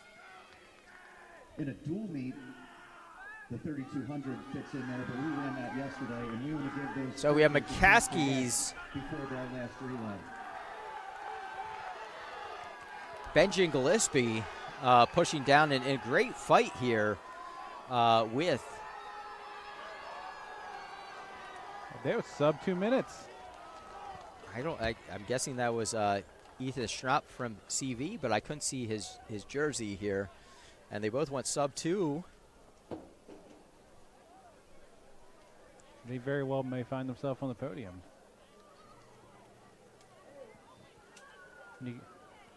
158.4 from Gillespie, 158.52 from Schnapp.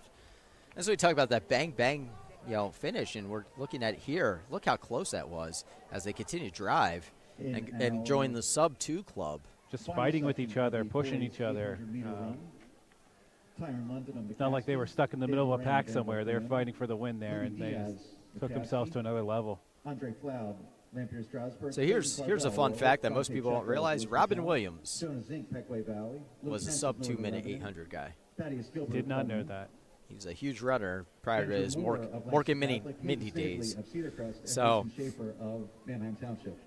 So here we have the final heat. Now let's talk about one of our sponsors, Chrisland Engineering. They're proud to support our local track and field athletes. They deliver quality professional civil engineering services with a strong focus on the communities they serve. Their expertise includes land development, subdivision redesign, stormwater management, structural engineering, and surveying throughout Lebanon and surrounding counties. Chrisland Engineering, reliable engineering solutions that support lasting community growth. And they're off in the 800. This should be a fantastic race as well.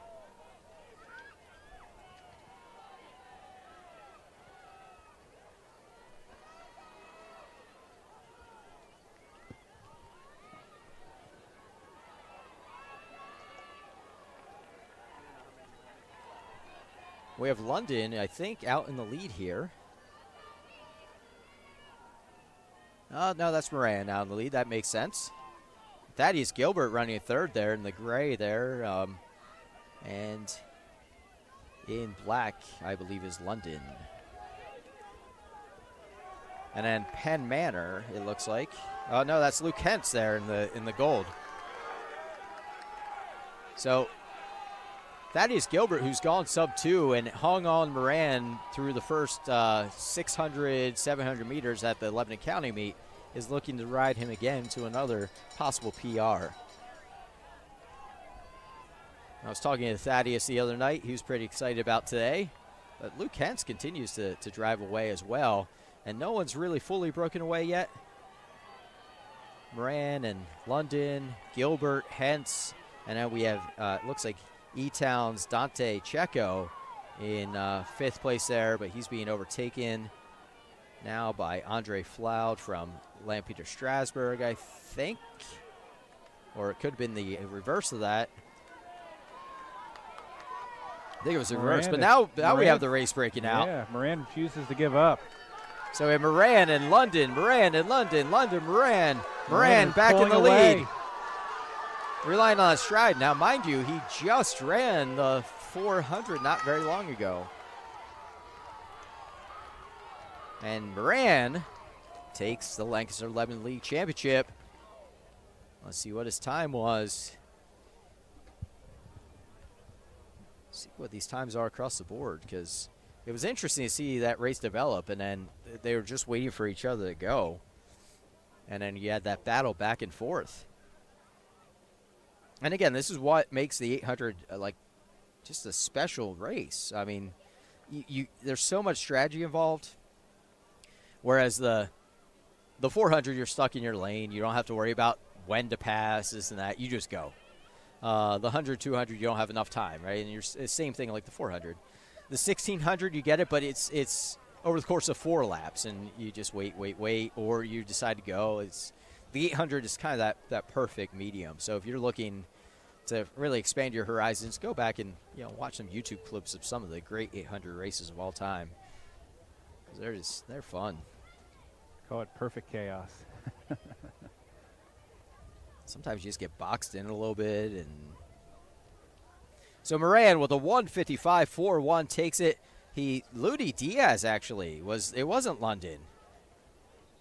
I apologize, Mr. Diaz, because I expect to see London there. London comes in 5th with a 157.23, but Ludi Diaz with a 155.87. Andre Flawed from Lampeter Strasbourg with a 156.8. Clayton Carvel with a 157.17. Then we had London, and then we had Jonah Zink from Pequay Valley with a 157.27.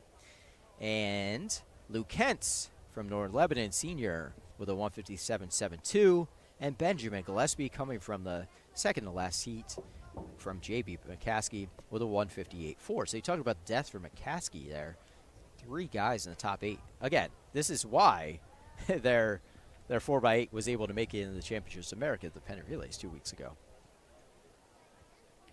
And then Thaddeus Gilbert from Lebanon, I talked about him being a sub-2 guy and hanging off the shoulder there. He ran a 158.98, which I believe is his PR. And Ethan Strapp from Conestoga Valley, the second heat as well. He also broke 2 minutes. Dante Checo broke 2 minutes. And Hayden Snaverly from Cedar Crest, only a sophomore, with a 2-minute .31. So maybe he's that next great Lebanon County runner that we're going to count on.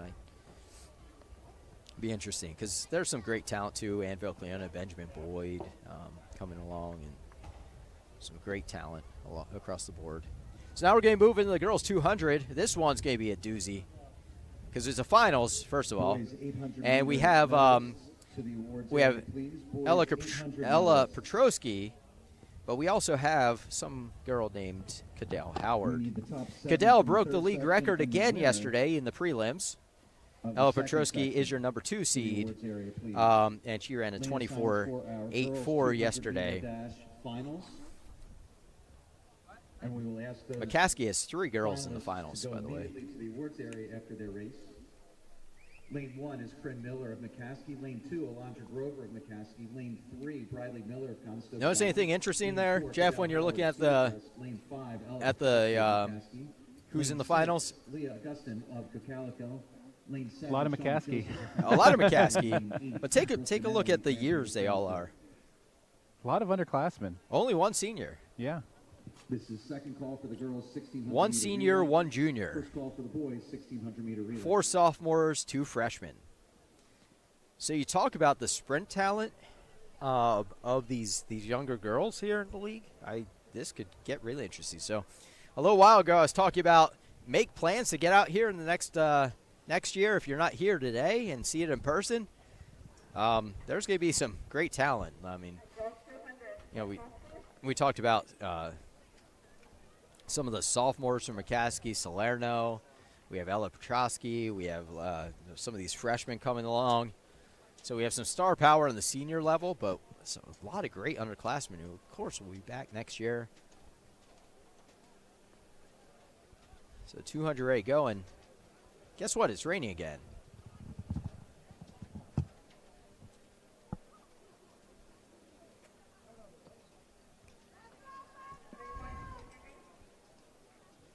So the girls are lining up here. They're checking, make sure that they can hear. And now they're going on their mark. There is Cadell Howard in lane 4. We have Petrosky. Wait a second. She is not running. So never mind on that showdown because Ella Petrosky is a scratch.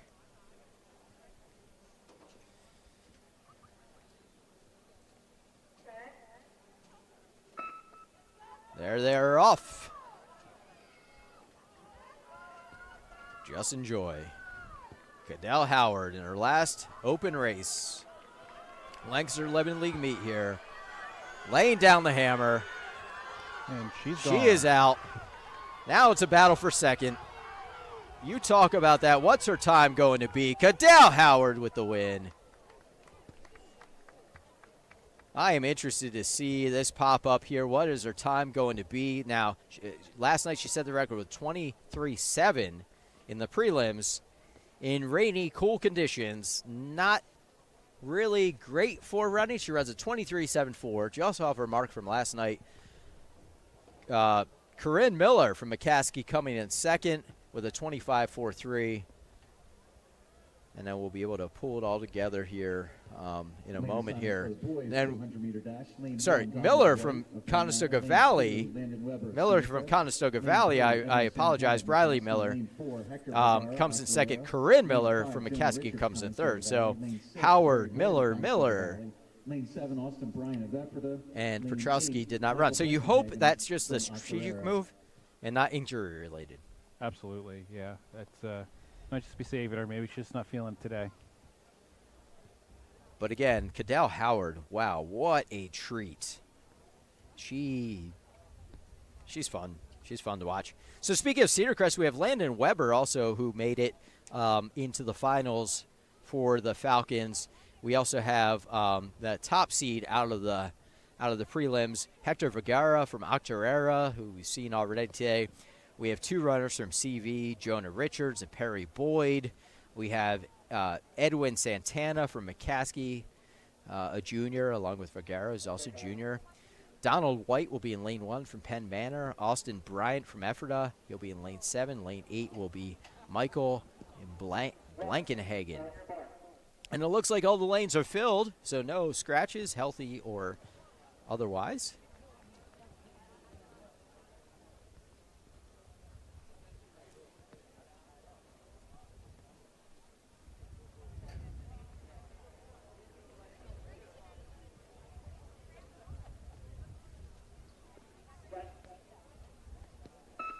And they're off.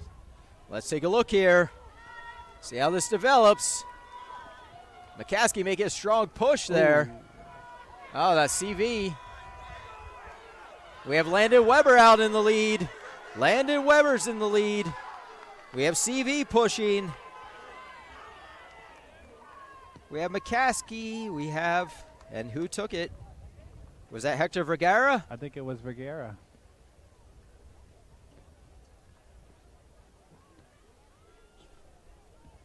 We'll wait here. We have a yellow flag. A flag in the 200. That's unfortunate. I mean, somebody stepped out of their lane. Absolutely. We've been fortunate not to see too many flags today. Ladies and gentlemen, here are your medalists. The girls 4x1 was the lone event.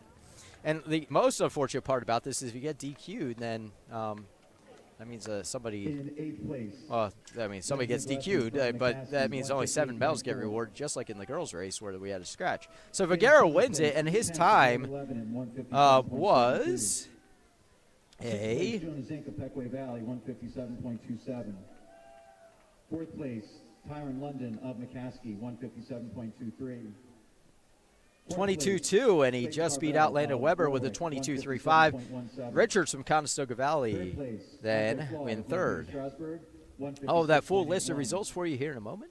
2nd place, Ludi Diaz of McCaskey. There we go. 155.87. And see who got DQ'd. And that's the other thing, too. Orthopedic Associates of Lancaster, LL League champion. Yep, okay. That's what I got. Okay.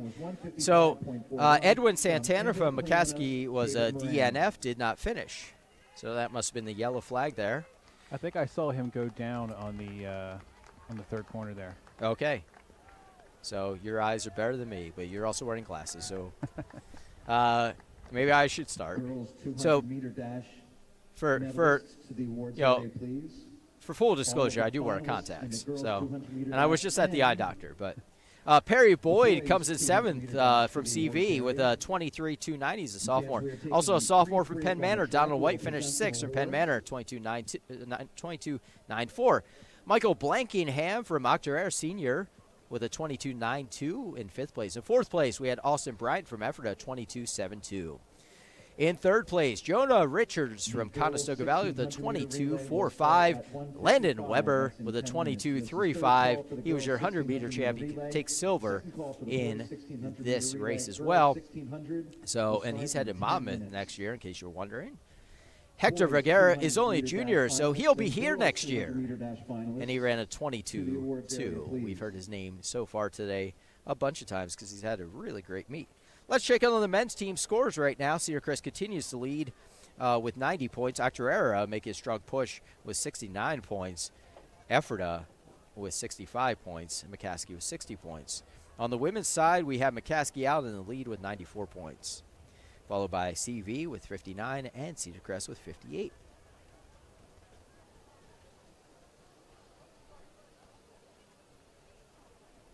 See if any. We're in a short break right now, as the short break is taking the place of the 3,200 meter, which will really help out Ellie Schneider, who just ran the 800. She'll be bouncing back in the 4x4, so any amount of time for her to recover is great, because she would have broken the meet record had it not been for Salerno, whose name is now synonymous with the meet record and all-time best time in Lexington 11 League history. Everybody in the finals to the award stand, please.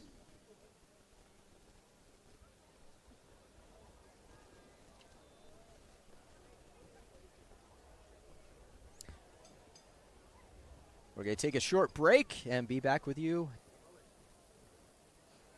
Here at Chrisland Engineering, our mission is to provide quality engineering services that contribute positively to our community. From its base on Cornwall Road, Chrisland Engineering is a civil and structural engineering firm offering services throughout Lebanon County, central Pennsylvania, and to clients nationwide. Specific areas of expertise include subdivision and land development plans, stormwater management and related permitting, municipal consulting services for public works and municipal projects, structural engineering for new construction, renovations, and delegated design. For projects of all sizes, we provide timely and accurate data and photography, aided by aerial drone technology. In addition, Chrisland Engineering offers its services to churches and nonprofit organizations at a reduced fee. As lifelong residents of Lebanon County, we feel it's important to be involved in and contribute to our local community. Chrisland Engineering, providing innovative and professional engineering guidance and expertise for your next project. Winning time was 23.74 seconds. She holds the record for yesterday from Cedar Crest to College.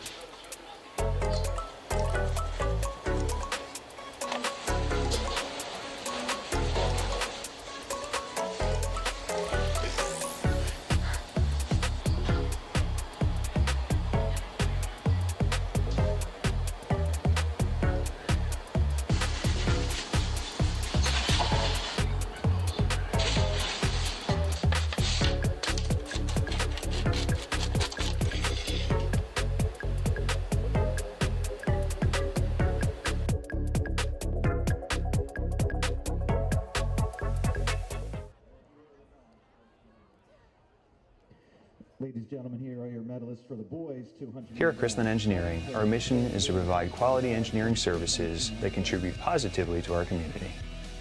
From its base on Cornwall Road, Chrisland Engineering is a civil and structural engineering firm offering services throughout Lebanon County, central Pennsylvania, and to clients nationwide. Specific areas of expertise include subdivision and land development plans, stormwater management and related permitting, municipal consulting services for public works and municipal projects, structural engineering for new construction, renovations, and delegated design. For projects of all sizes, we provide timely and accurate data and photography, aided by aerial drone technology. In addition, Chrisland Engineering offers its services to churches and nonprofit organizations at a reduced fee. As lifelong residents of Lebanon County, we feel it's important to be involved in and contribute to our local community. Chrisland Engineering, providing innovative and professional engineering guidance and expertise for your next project.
Ladies and gentlemen, we have just one event left on the track, the 1600-meter relay. If you haven't yet gotten your commemorative 2026 Track Championships t-shirt, be sure to stop by the Wilderson Pavilion at the top of the Brick Alumni Courtyard and get your t-shirt.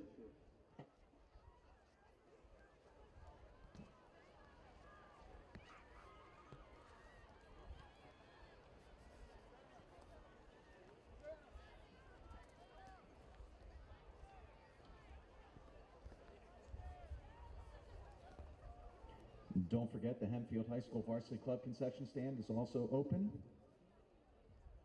Proceeds benefit all Hempfield athletes.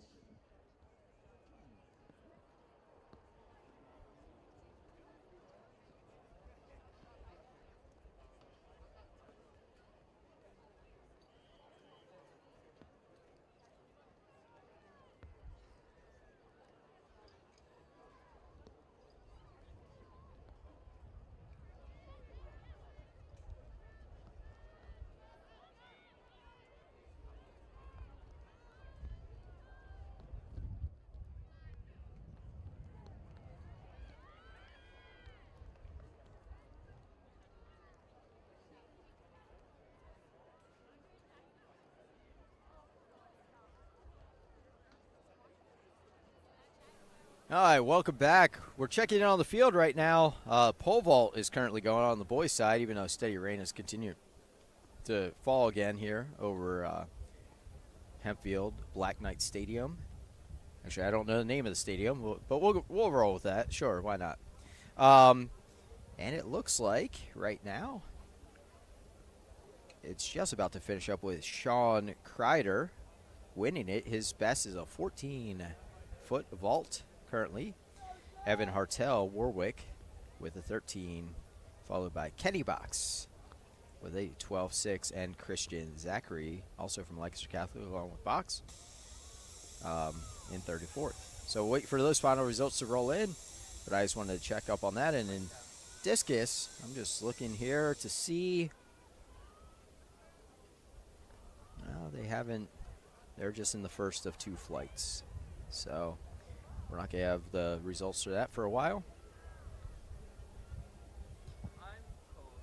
But we're going to gear up here for the 4x4, which will be the final event of the day here on the track. And this should be interesting for sure. 4x4 is always fun. And if you don't go to a lot of track meets, you can't understand why, but I'll try to explain it to you. It just, everybody from the team gets into it, especially at dual meets where the whole team is there. The crowd gets into it, cheering on, and there's always some great battles going on. And this looks like, and looking at the seedings, there's going to be some battles brewing, especially when it comes down to the finals, where you have Cedar Crest, Warwick, Hempfield have all gone sub-4 this year. Time for the girls' 1600 meter relay. We will have 2 and then sections. some other teams in the low 4s. Starting in lane 1 in the first section will be Elko. Lane 2 will be Lancaster Catholic. And on the Lane boys' 3, side, Cleona. Lane 4, Cocalico. Lane 5, Elizabethtown. you're going to Lane have 6, also Central. some Lane great 7, battles Shenango. here. Lane 8, Hector Valley. Led by Ephrata with 325, and then some 326s, Octorara and Mannheim Central. So it's going to be interesting here. And Crest also is in giving that final heat along with Anvil, looks like. And, Crest is looking to continue to pick up points and solidify their team standings. It's always the last event of a track meet. There's always, if there's a tight dual meet, the whole meet could come down to the 4x4. So it's great to see, all the team basically cheering, screaming for their team to come across the line here. So, like you said, it's always an exciting, fun event. I was forced into it in high school, so it was not my favorite. But looking back, I look back on it fondly. So, yeah. I just want to revisit something I said earlier too. I was talking about the girls 800.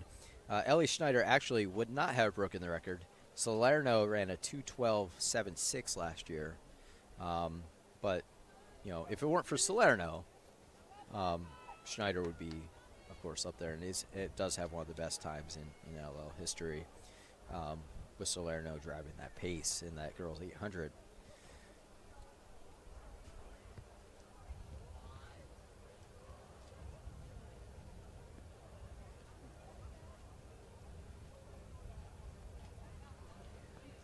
If you are tuning in, thanks for joining us, and hopefully we're able to come back next year, maybe year after year, and add some other elements. And I know there are people commenting on YouTube about checking in on the field events and getting video from the field events. Look, we're trying our best to work on things and add, and we had some camera issues with the rain earlier today, and it was definitely our production crew worked hard to get those back online, and it was frustrating for them. But we're doing our best, and trying to bring some extra added elements to our local track and field and sports across the board here. And since January, YG Productions and LebCoSports.com have helped to collaborate on several events, and basketball, volleyball, lacrosse, and now track and field, and trying to bring that extra added element, and we can elevate our athletes a little bit more. I appreciate all the kind comments on the work that we're attempting to do here, and it's not touchscreen. So I have up my co-host Jeff here is wanting to look at the seating, and I have up my laptop, and unfortunately it's not. He just put his fingerprints all over it. I apologize for that. It's fine. It's fine. It's not like my screen is clean anyway. So we're hoping this becomes a thing year after year, and I'm very fortunate to be able to get out here and do this, and along with Jeff Smith here, driving in from Mifflin County this morning to again check out Lancaster Lebanon's meet, and add some extra added perspective to things. It's unfortunate with the rain. Normally we could usually have like a roaming handheld camera to capture some of these field events, and electronics and downpours unfortunately don't mix. So we apologize to the viewers that we're hoping to get a little bit more of the field events. Mother Nature just unfortunately was not cooperating. That is correct. That is correct.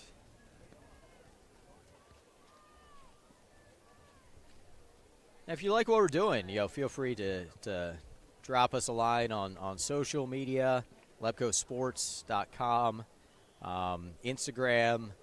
You can head on over to the website, find my email pretty quickly, dan@LebCoSports.com. I'll pass along any kind comments to the production crew. I'll keep the not so kind ones to myself. But just know that we're out here trying to do the best thing that we can for our local athletes, and just elevate the amount of coverage that they're getting. And it's great to be able to do that and form some partnerships along the way, and make some new connections, and just continue just to move things ahead. As I talked about earlier, there's not many things that people agree on anymore, but one of the things is, being able to celebrate some of the great things our student athletes and the next generation is doing, and seeing that all pan out. And I've been around long enough to see like kids competing at this level, and now they're in their mid-30s and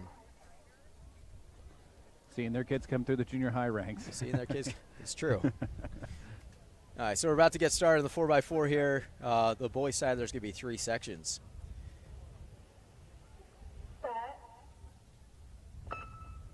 And this first heat, we have Lampeter Strasburg, Elko, and Pequay Valley. Oh, it looks like there's a 4th team. I'm on the wrong. No, this is girls. Yeah. I don't know who the 4th team is. Oh, no, they just combined the same. I have no clue what's happening. It's a mystery, but we will figure it out for you. It's a mystery. No, there must not be a first heat, so that we're straight in the second heat. I apologize. I expected to see 3 teams, and there's a full slate of teams in here.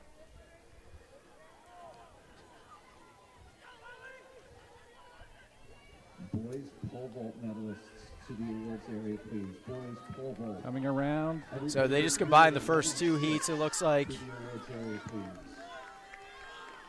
And in the first heat plus, the first lap plus, they have to stay in their lanes, and eventually there'll be a break zone. So if you're wondering here what's about to happen, and then it gets a little get a little chippy down there at the exchange zone as races progress.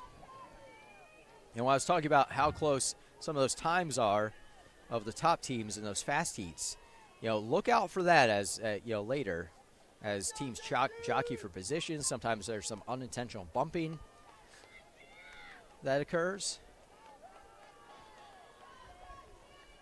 So we're on the second leg here. Spikes are sharp. They are, and sometimes blood flows here in these races as everybody gets, tangled up a little bit. I talked earlier about the strategy of 4x1, where to put your fastest runner, and typically in a 4x4, same thing. Like, you have to use some strategy, but typically always your fastest runner is going to be your anchor in the 4x4. It's just a matter of sometimes where to put your slowest time. Sometimes that second leg, sometimes that third leg. So you'll see some things go back and forth here in these second, third legs, or some teams just kind of run out of steam as they go through a little Boys pole vault. Just how it goes. To the awards area, please. Boys pole vault.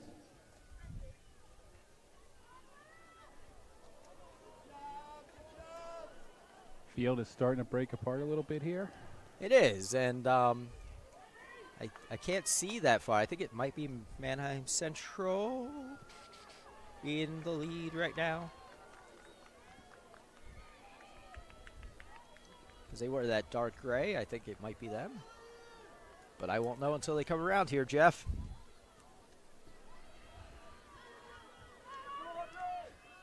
It is, and they are followed by E-Town. E-Town is refusing to let up here. So we're about to go into the anchor leg here.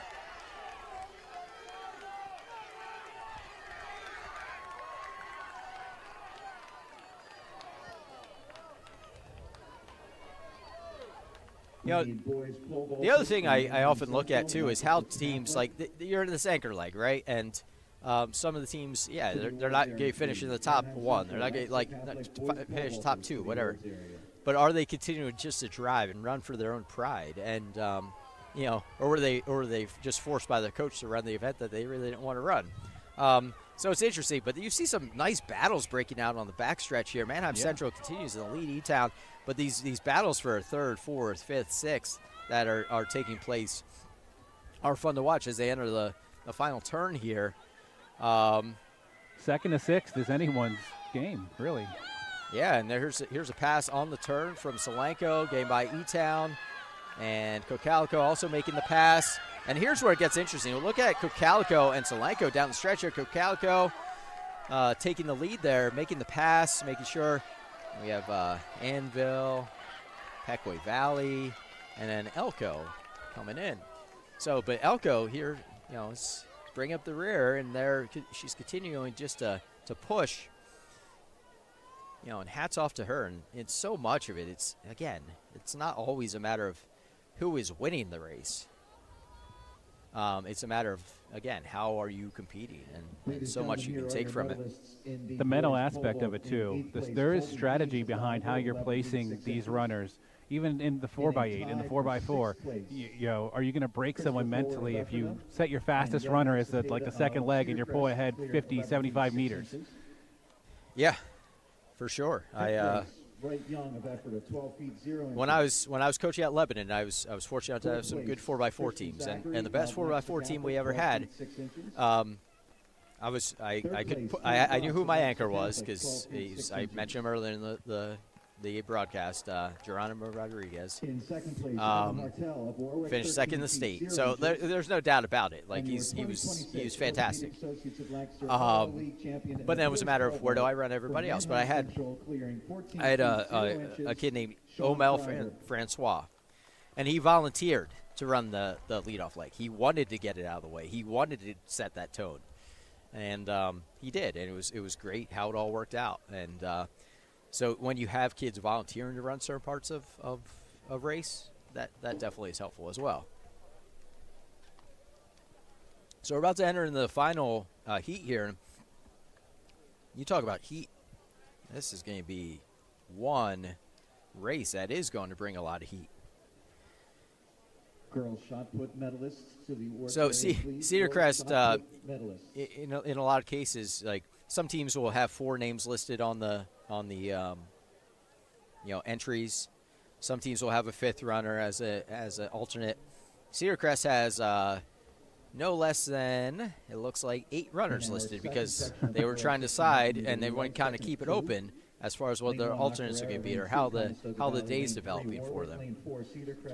Can, with the Lebanon League rules, can a team, if they have 2 sets of very elite runners, can they field a second team if they qualify? No, in the relays, they only get 1 entry. So, yeah, you just have to put out your best cards. That would be really interesting for the large schools to further dominate some of the smaller schools, but they don't have that opportunity. That's a good question. Now, individually, yes, that's of course that second entry standard is the key to all of it. All right, they're on their marks, and we're about to finish up the girls' track portion of this Lancaster Lebanon League Championship 2026. It's always interesting to see kids who don't come out of the blocks either. You talk about blocks are uncomfortable. Kids hate going out of blocks. But when it comes down to tenths of a second, sometimes you got to force kids to get in blocks. So, but it could also be an injury issue. It could be a lot of things. So it was interesting. About half the kids in that race weren't using blocks. I hate going out of blocks, by the way. Personally, when I was younger, I hated going out of blocks. But I also knew what it meant. And I remember having a very heated discussion with the previously mentioned Geronimo Rodriguez about going out of blocks at a dual meet. 5th place, Isabella George of Warwick, 33 feet, 5 1/4 inches. Unless your fingers are broken, you should go out of the blocks. Correct. When you're talking about coming down to a 10th or 100th of a second. Wow, really strong push early for Manheim Township out at lane 8. Yeah, they mean business for sure. 3 3/4 inches. And you were 2026 Orthopedic Associates of Lancaster. Yeah, so Cedar Crest is using their 8-person option. 1.5 inches. Now a 3-time champion from Ephrata, Sophia Rivera. So even though they were one of the top seeds, they decided to, sidestep, I believe, going after the gold in this event. Again, to give some more rest. And after, I was questioning because Ellie Schneider, laying out 2:13 in the 800, how she was going to bounce back in the 4x4 if it's worth it at that point. So I don't expect to see her, even though there's some strong effort here, and it's still a very talented team. I could tell by the handoff that it was not what it was. You saw a shuffle step instead of kind of a run and start. So it looks like Octorara is taking over the lead here, followed by Warwick.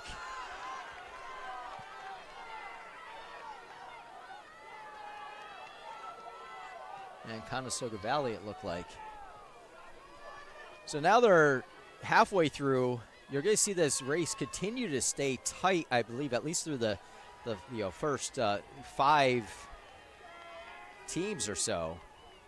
So keep your eye on the exchanges going into the anchor leg, because it could get a little chippy as teams battle for position here. Look at Ephrata. Wow. Woo! And I think that's CV. There's some really strong, and they're tucking in before the turn here as well. What you want to do, you don't want to take extra steps if you don't need to on the turn. You don't want to get stuck out in lane 2. But you see teams starting to swarm now, and the excitement is building. And, Octorara passing Warwick, and then you have Hempfield there.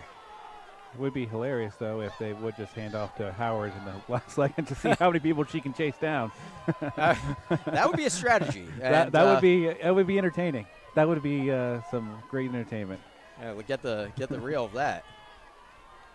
I don't think Coach Bear considered that. So Ephrata continues to lead here. They were the 7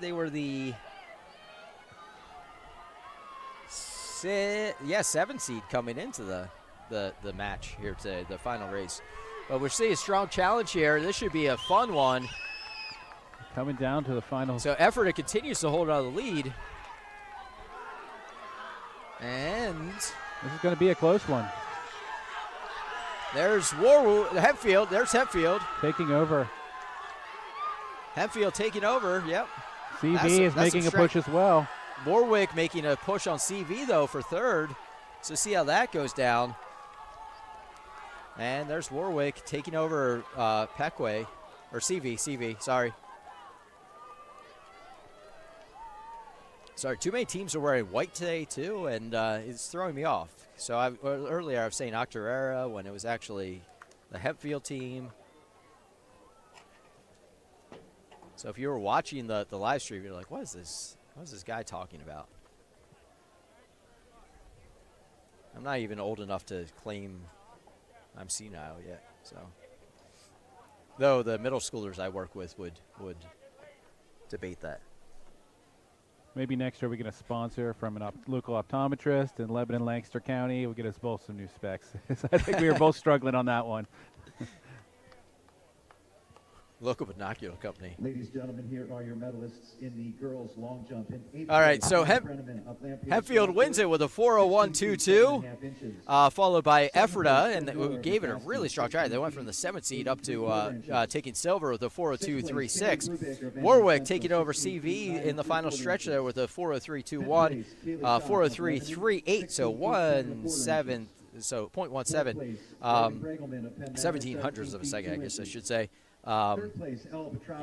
Separating the two. Then we had J.P. McCaskey with a 4:04.35, Octorara in 6th with a 4:07.76, Manheim Township coming in 7th with a 4:13.01, and Manheim Central coming out of the previous heat.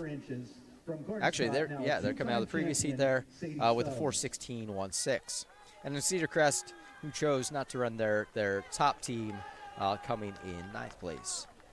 Still a strong effort there, 4:19.38 for not your A team. Hey, look, a lot of underclassmen getting some experience at the league meet, so that's great for them. Peter Strasburg, lane 3, Peckway Valley, lane 4, Donegal, lane 5, Elizabethtown, lane 6 is Solanco. Now, I don't expect to see that same strategy bear out come next week at districts. But again, leagues isn't a qualifier. You don't need to finish in the top so many here. They already have their time. They're in districts. They're going to be one of the top seeds in the district after what they did at the county meet a couple weeks ago. The boys 4x4s, again, going to be a pretty interesting race here. And, of course, you have Ephrata, you have Central, McCaskey. Anvil looked impressive at the county meet, Lebanon County meet. So Octorara's looked very good today. You have Cedar Crest there. They're looking to add a couple points. Also with 8 names again. Yeah. It's interesting. Like again, they have depth. There's a reason they're the Section 1 champion. So your large schools. Very talented. Coach Bear has been there forever. Always seems to drive success, and he gets kids interested in track at a very young age. And so the first heat of the boys 4x4 about to go off here.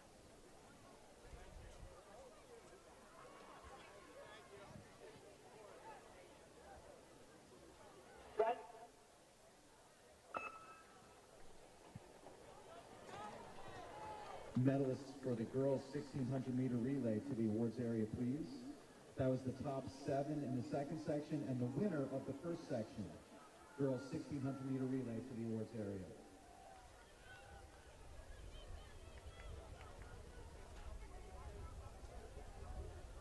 Really strong first leg here from E-Town. Yeah. Seems to be accelerating into the final stretch here. It's tough to do in the 400s. This is about the time where it starts to hit you.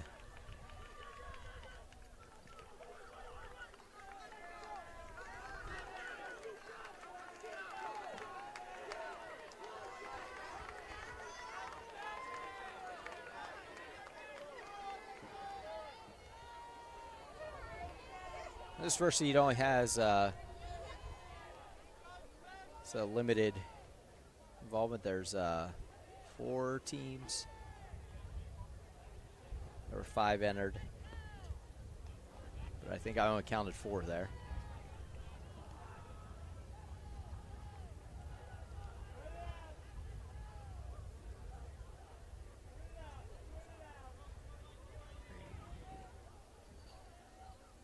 There's number 4.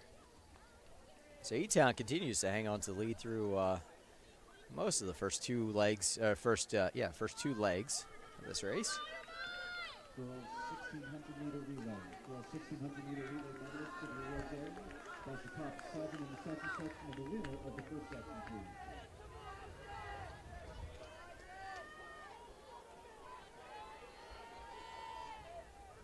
Starting to get a little brighter. Finally. Just saying that I don't think I could ever wear sunglasses at a track meet. You know, it was never allowed when I was in high school, but still, it might change my mind here. It gets much brighter. Yeah.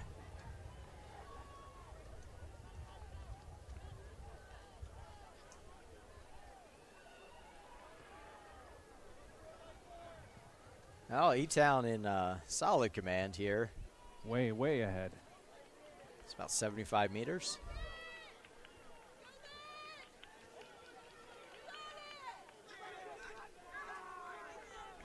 strong.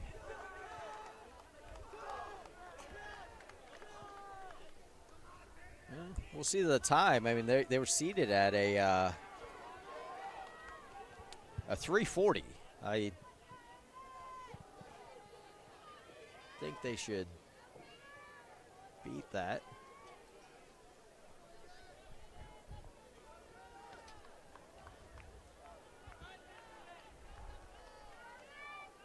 Sometimes you just don't have that seat time because you haven't put any emphasis on it for whatever reason. You're using your other athletes for events for something else, or you get somebody come back from a late season injury, or stuff like that. Yeah, there's multiple factors. But E-Town looking very strong here down the stretch. I mean, currently it's pretty solid time. So, well, yeah, our time on the clock is a little off there. Yeah.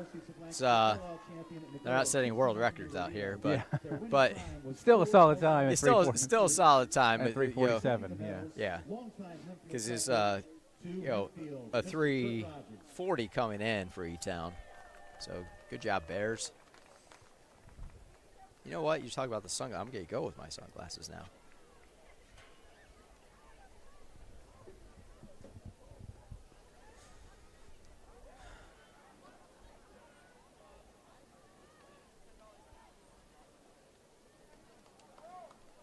Second heat should be interesting as well, because you're starting to see some of these teams starting to put forth their best efforts as of late. Like for example, LebCo ran a really nice 4x8 last week at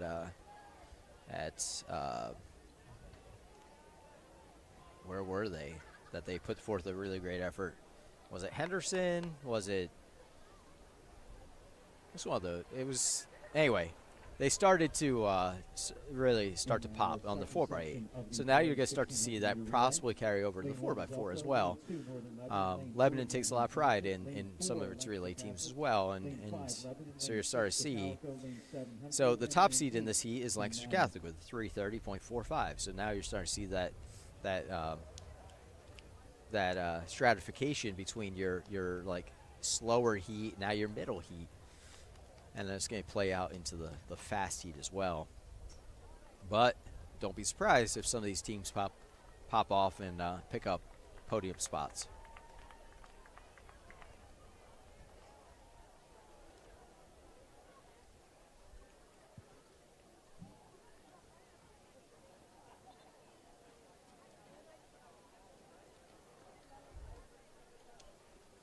Well, this race gets started.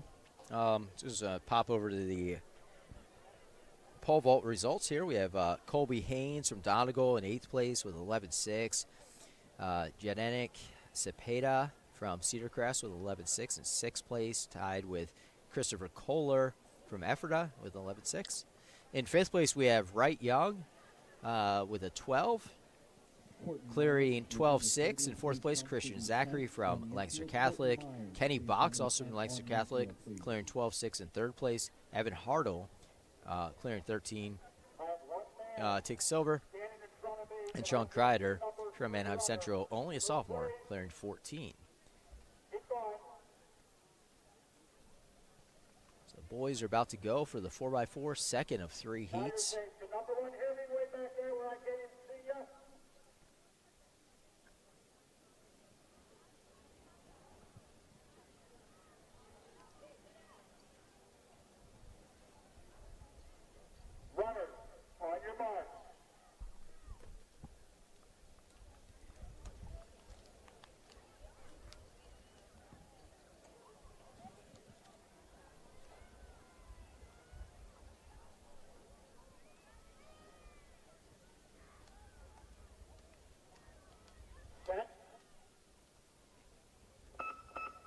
Oh, there's his false start. There's a double beep. It's our first double beat of the meet. You never want to hear that. But it was quick. It wasn't one of those like. A little odd for a 4x4 though. It's opposed to like 100. Somebody didn't want to run. Now, I don't know what happened there. I was actually just looking at the girls' shot put results, and Sofia Rivera again wins the championship. No shock. No shock. She was just off her league meet record.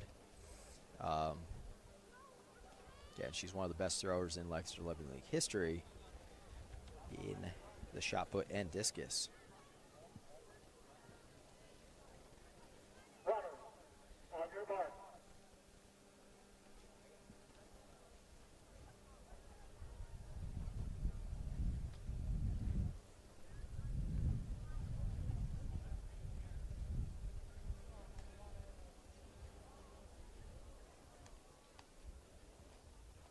So maybe a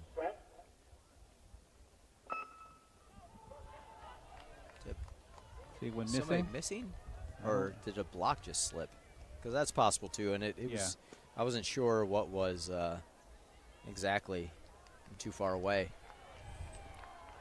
But 1, 2, 3, 4, 5, 6, 7. Oh, somebody's missing.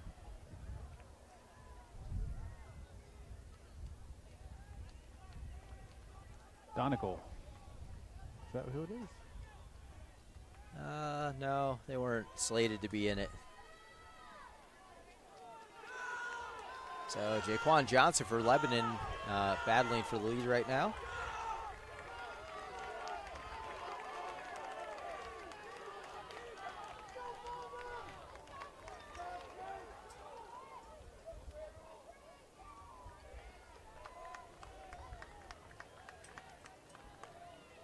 Checking in on the LL baseball semifinals. Northern Lebanon in the top of the 6 is currently up 1-0 on Manheim Township. Northern Lebanon is undefeated this season, and there are questions coming into the league playoffs. They play in Section 4, so going up against a Section 1 team, would they be able to compete? And they beat Warwick, a Section 2 team, 10-0 the other day. So the question was, could they do it against Manheim Township as well? And it's a very tightly contested game. Speaking of tightly contested, well, this one's not as much, as Catholic is out to quite a lead, but followed by Lebanon, Manheim Township, I think. Boys discus medalists to the awards area, please. Boys discus. Yep. And so we're seeing how that develops here. It may have been Hempfield they lost. Oh, yeah. You could be right about that.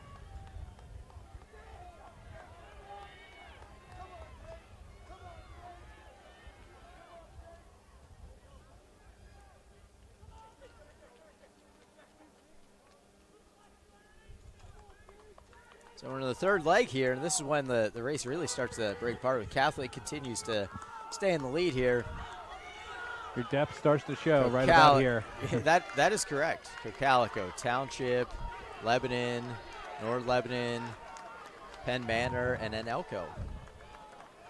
And that's the thing. Like you can front your top 2, but do you have enough for your third and fourth legs? So that's sometimes where teams get in trouble. I've seen teams, and Jeff, you might have seen this too, where we're just gonna go for broke. We're gonna put out our top 3 guys, and we're gonna try and hide that last guy in the anchor. And yes, a distance runner in the anchor leg. it sometimes doesn't go so well. But everybody has their strategy. But typically, you try and hide your slower runner in second or third, and then you bring back your fastest runner, anchor. The Catholic continues to lead here. They're getting a push. But Cocalico making it a race, and right down the stretch.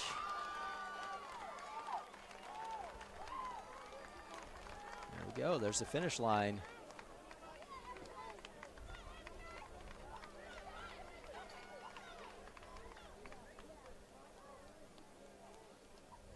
You may see some people from the previous heat on the podium. I think so. Let's see what their times end up being here. Ladies and gentlemen, here are your medalists in the boys discus.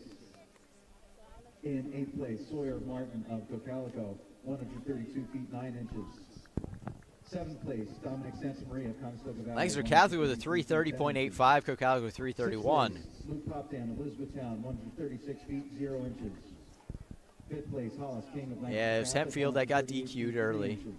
So a false start there. Anthony Patterson, Manheim Township was third in that race with 332.85. Lebanon with a 333.64, North Lebanon 334.16, Eastern Lebanon, Elko with a 339, and Penn Manor with a 342. 52 feet, 0 inches. And your 2026 Orthopedic Associates of Lancaster LL champion in the boys discus, throwing 167 feet and 1 inch from the Hempfield Wilder Lawn. So get you ready for the 4x4 here.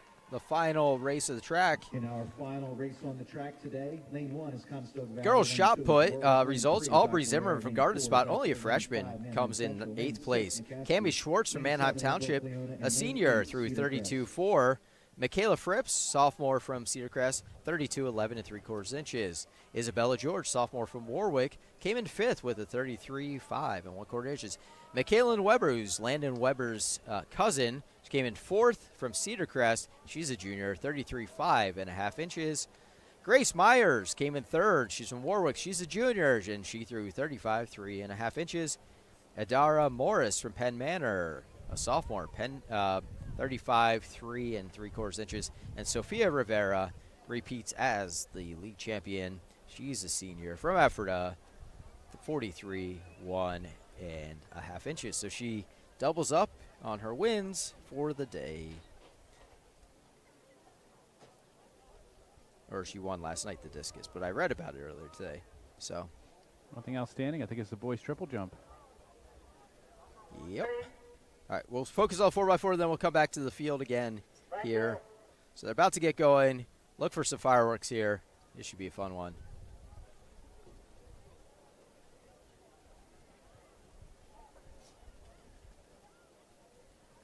Now, Cedar Crest continues to lead the standings, and it looks like they have it under control. But there are still triple jumps outstanding, but they should be okay. So I think Cedar Crest will be your boys champion regardless of what happens here. Thank you. I couldn't see my backup starter. Thank you very much. But we shall see. Ephrata is the top seed, so they'll pick up 10 points here. But Cedar Crest has a pretty decent triple jumper as well. So.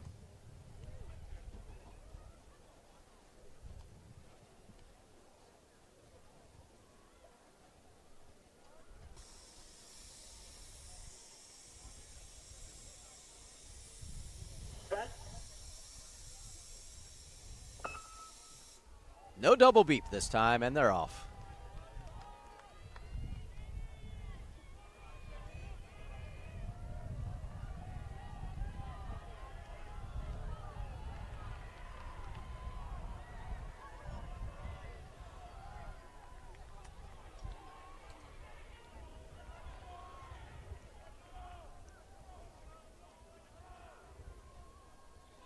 Remember, there's always a stagger through this first leg. And John Moran from Anvil with a nice push, and McCaskey as well. Like I said before this race, look for Anvil. Kind of be a dark horse here. I just watched the way that they ran in the 4x4 at the Lebanon County meet. Now definitely contenders. Now I think Dave Moran might be a little tired at this point, but expect to see him at anchor.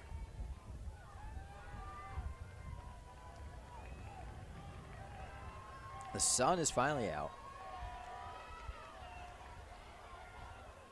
And there's McCaskey in the lead.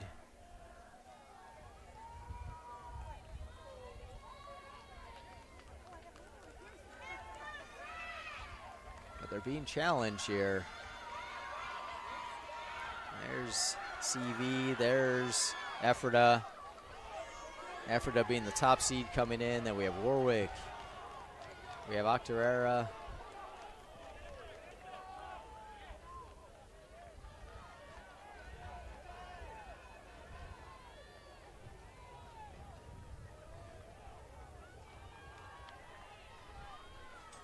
I missed a team in there, and I'm very confused. So McCaskey continues to lead here, followed by Ephrata and Conestoga Valley. Ephrata is starting to gain a little bit here. They are.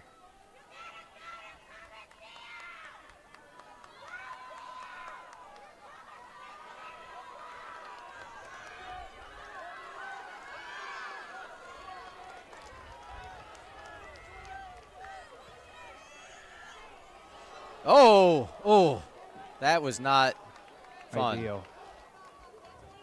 Again, the track a little slick. Hopefully he's okay.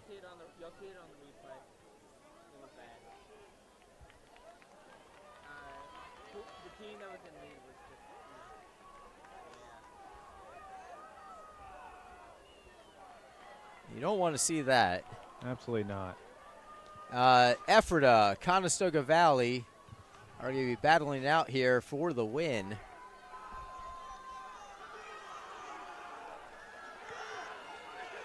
And this should be fun. This should be a good one. Conestoga Valley is really working hard from the outside. Switching over to lane 2 as soon as he did that, and you could tell he had the momentum on his side. And unfortunately, hopefully McCaskey's okay. That was an unfortunate spill there if you were watching live. I'm going to get a replay here of what happened there with the handoff. Yeah, and it knocked them out of the race, and we'll see what the final times are as they pop across here. But we have the finish line camera there, and I believe we're going to be able to pull up a replay as to what actually occurred there. But it just looked like he went to step out of the way, and it was a bit slick. Results on macfat.net. We will do the boys 1600 medals. And was unable to make the handoff cleanly. After the boys triple jump medals. There was it's covering the wires, so they're there right now. If you're taking a look there, that white piece that's covering the wires of the finish line for the MacFat scoring system.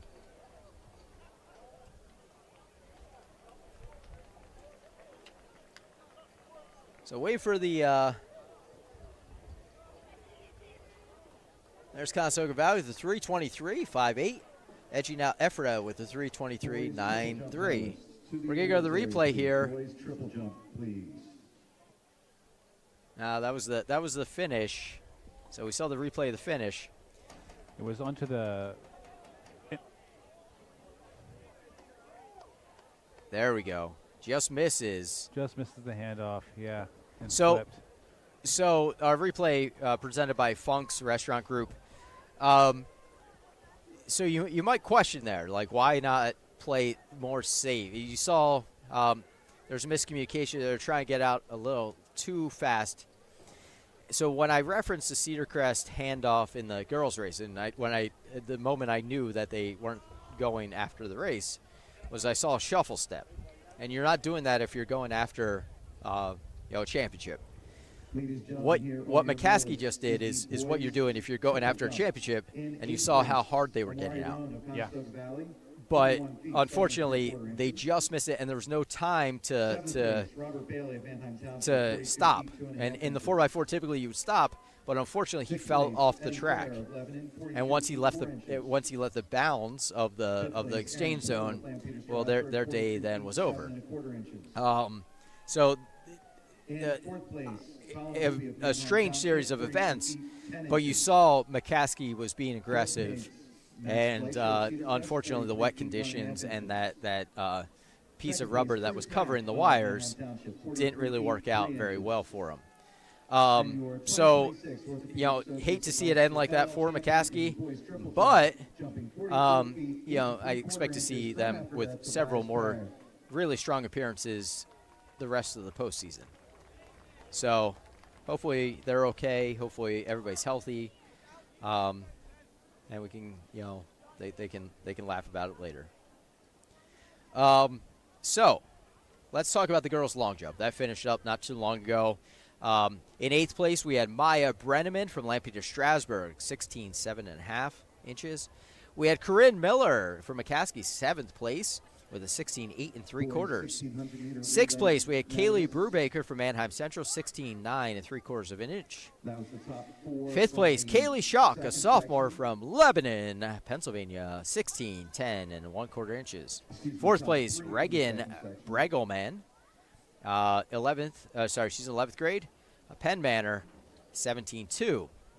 Then we get it into the shining medals. We had Ella Petrowski showing up in the long jump with a 17.4 3/4 of an inch.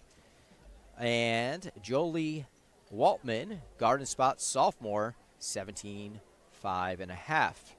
And then Sadie Stubbs is your 2026 champion, 17.7 3/4 of an inch. She's a junior from garden spot. So garden spot takes the top two spots with Stubbs and Waltman. Then we move to the boys triple jump, which we didn't talk about earlier. We had in 8th place, Amari Roan. She's a 10th grader from Conestoga Valley, 41.7 3/4 of an inch. In 7th place, Robert Bailey from Manheim Township, 42 2.5 inches. In 6th place, Eddie Ferrer from Lebanon, 42 4 inches. He's a senior. In 5th place, Aaron Poole, Lampeter Strasburg, 42 7 1/4 inches. Colin Boubet, I don't know how to say his actual name. That's how I'm imagining it to be pronounced. He's 4th place, Manheim Township, 42 10 inches. Max Fleischer, that's what I talked about. Cedar Crest is a really good jumper, so I knew coming into it that they wouldn't lose points there. 43 1.5 inches. He was the defending champ, so he takes 3rd this year. Cruz Mack from Manheim Township, 43 feet 3 inches, takes silver, Manheim Township. And then Tobias Barris is your 2026 champion from Ephrata, triple jump. He went 44 8 3/4 of an inch. That is a very long triple jump. 3rd place, Manheim Central, 329.46. 2nd place, Ephrata, 323.93. Then, finally, we have the boys discus, not to be forgotten. Okay, 8th place we had Sawyer Martin, who finished 8th. I just said he finished 8th. So yeah, Cocalico, 132.9. Dominic Santa Maria, 7th place from Conestoga Valley, 133.10. In 6th place, Luke Popton, E-Town, 136. 5th place, Hollis King, Lancaster Catholic, 138.3. 4th place, Anthony Patterson, J.P. McCaskey, 142.4. Taking bronze, Frank Lucerino from Solanco, 145.11. Dominic Wentling, the sophomore from Anvil, who I talked about earlier in the broadcast, he threw a 152 to take silver, and a Wilder Long picks up his 2nd win of the day, 167.1 for the gold. All right, so we saw a great day of racing, Jeff. We went from drastic changes in weather, and the athletes endured through it, but we saw some amazing action. Some great performances, some personal bests, some underclassmen stepping up, and some, in the Cadell Howard show, of course, in the 400. Yeah, I mean, just tremendous. And we saw the 800, we saw the mile. I mean, just some really great performances across the board. Just so much fun. And in terms of team victories, congratulations to the Cedar Crest winning the boys team championship, first time since 2014. And then on the girls' side, we have McCaskey winning their 6th straight league title. And they have so much depth to them, and Cedar Crest comes in 2nd with their star power. So just a great day. And, pay attention next week as we're moving through districts and on the states. And pay attention to what these athletes are doing. Do yourself a favor. Make a plan to go out and watch these athletes. Make a plan to be here next year, and hopefully we have sunny weather and it's nice and not raining and cold. But be here, support our athletes. Let us know how we did. Anyway, I'm Dan. I'm Jeff Adams. And we're going to check out right now. Thanks for joining us. Care for athletes of all ages and skill levels, treating everything from injury and overuse conditions to joint pain. From weekend warriors to high school standouts, their expert team is ready to help you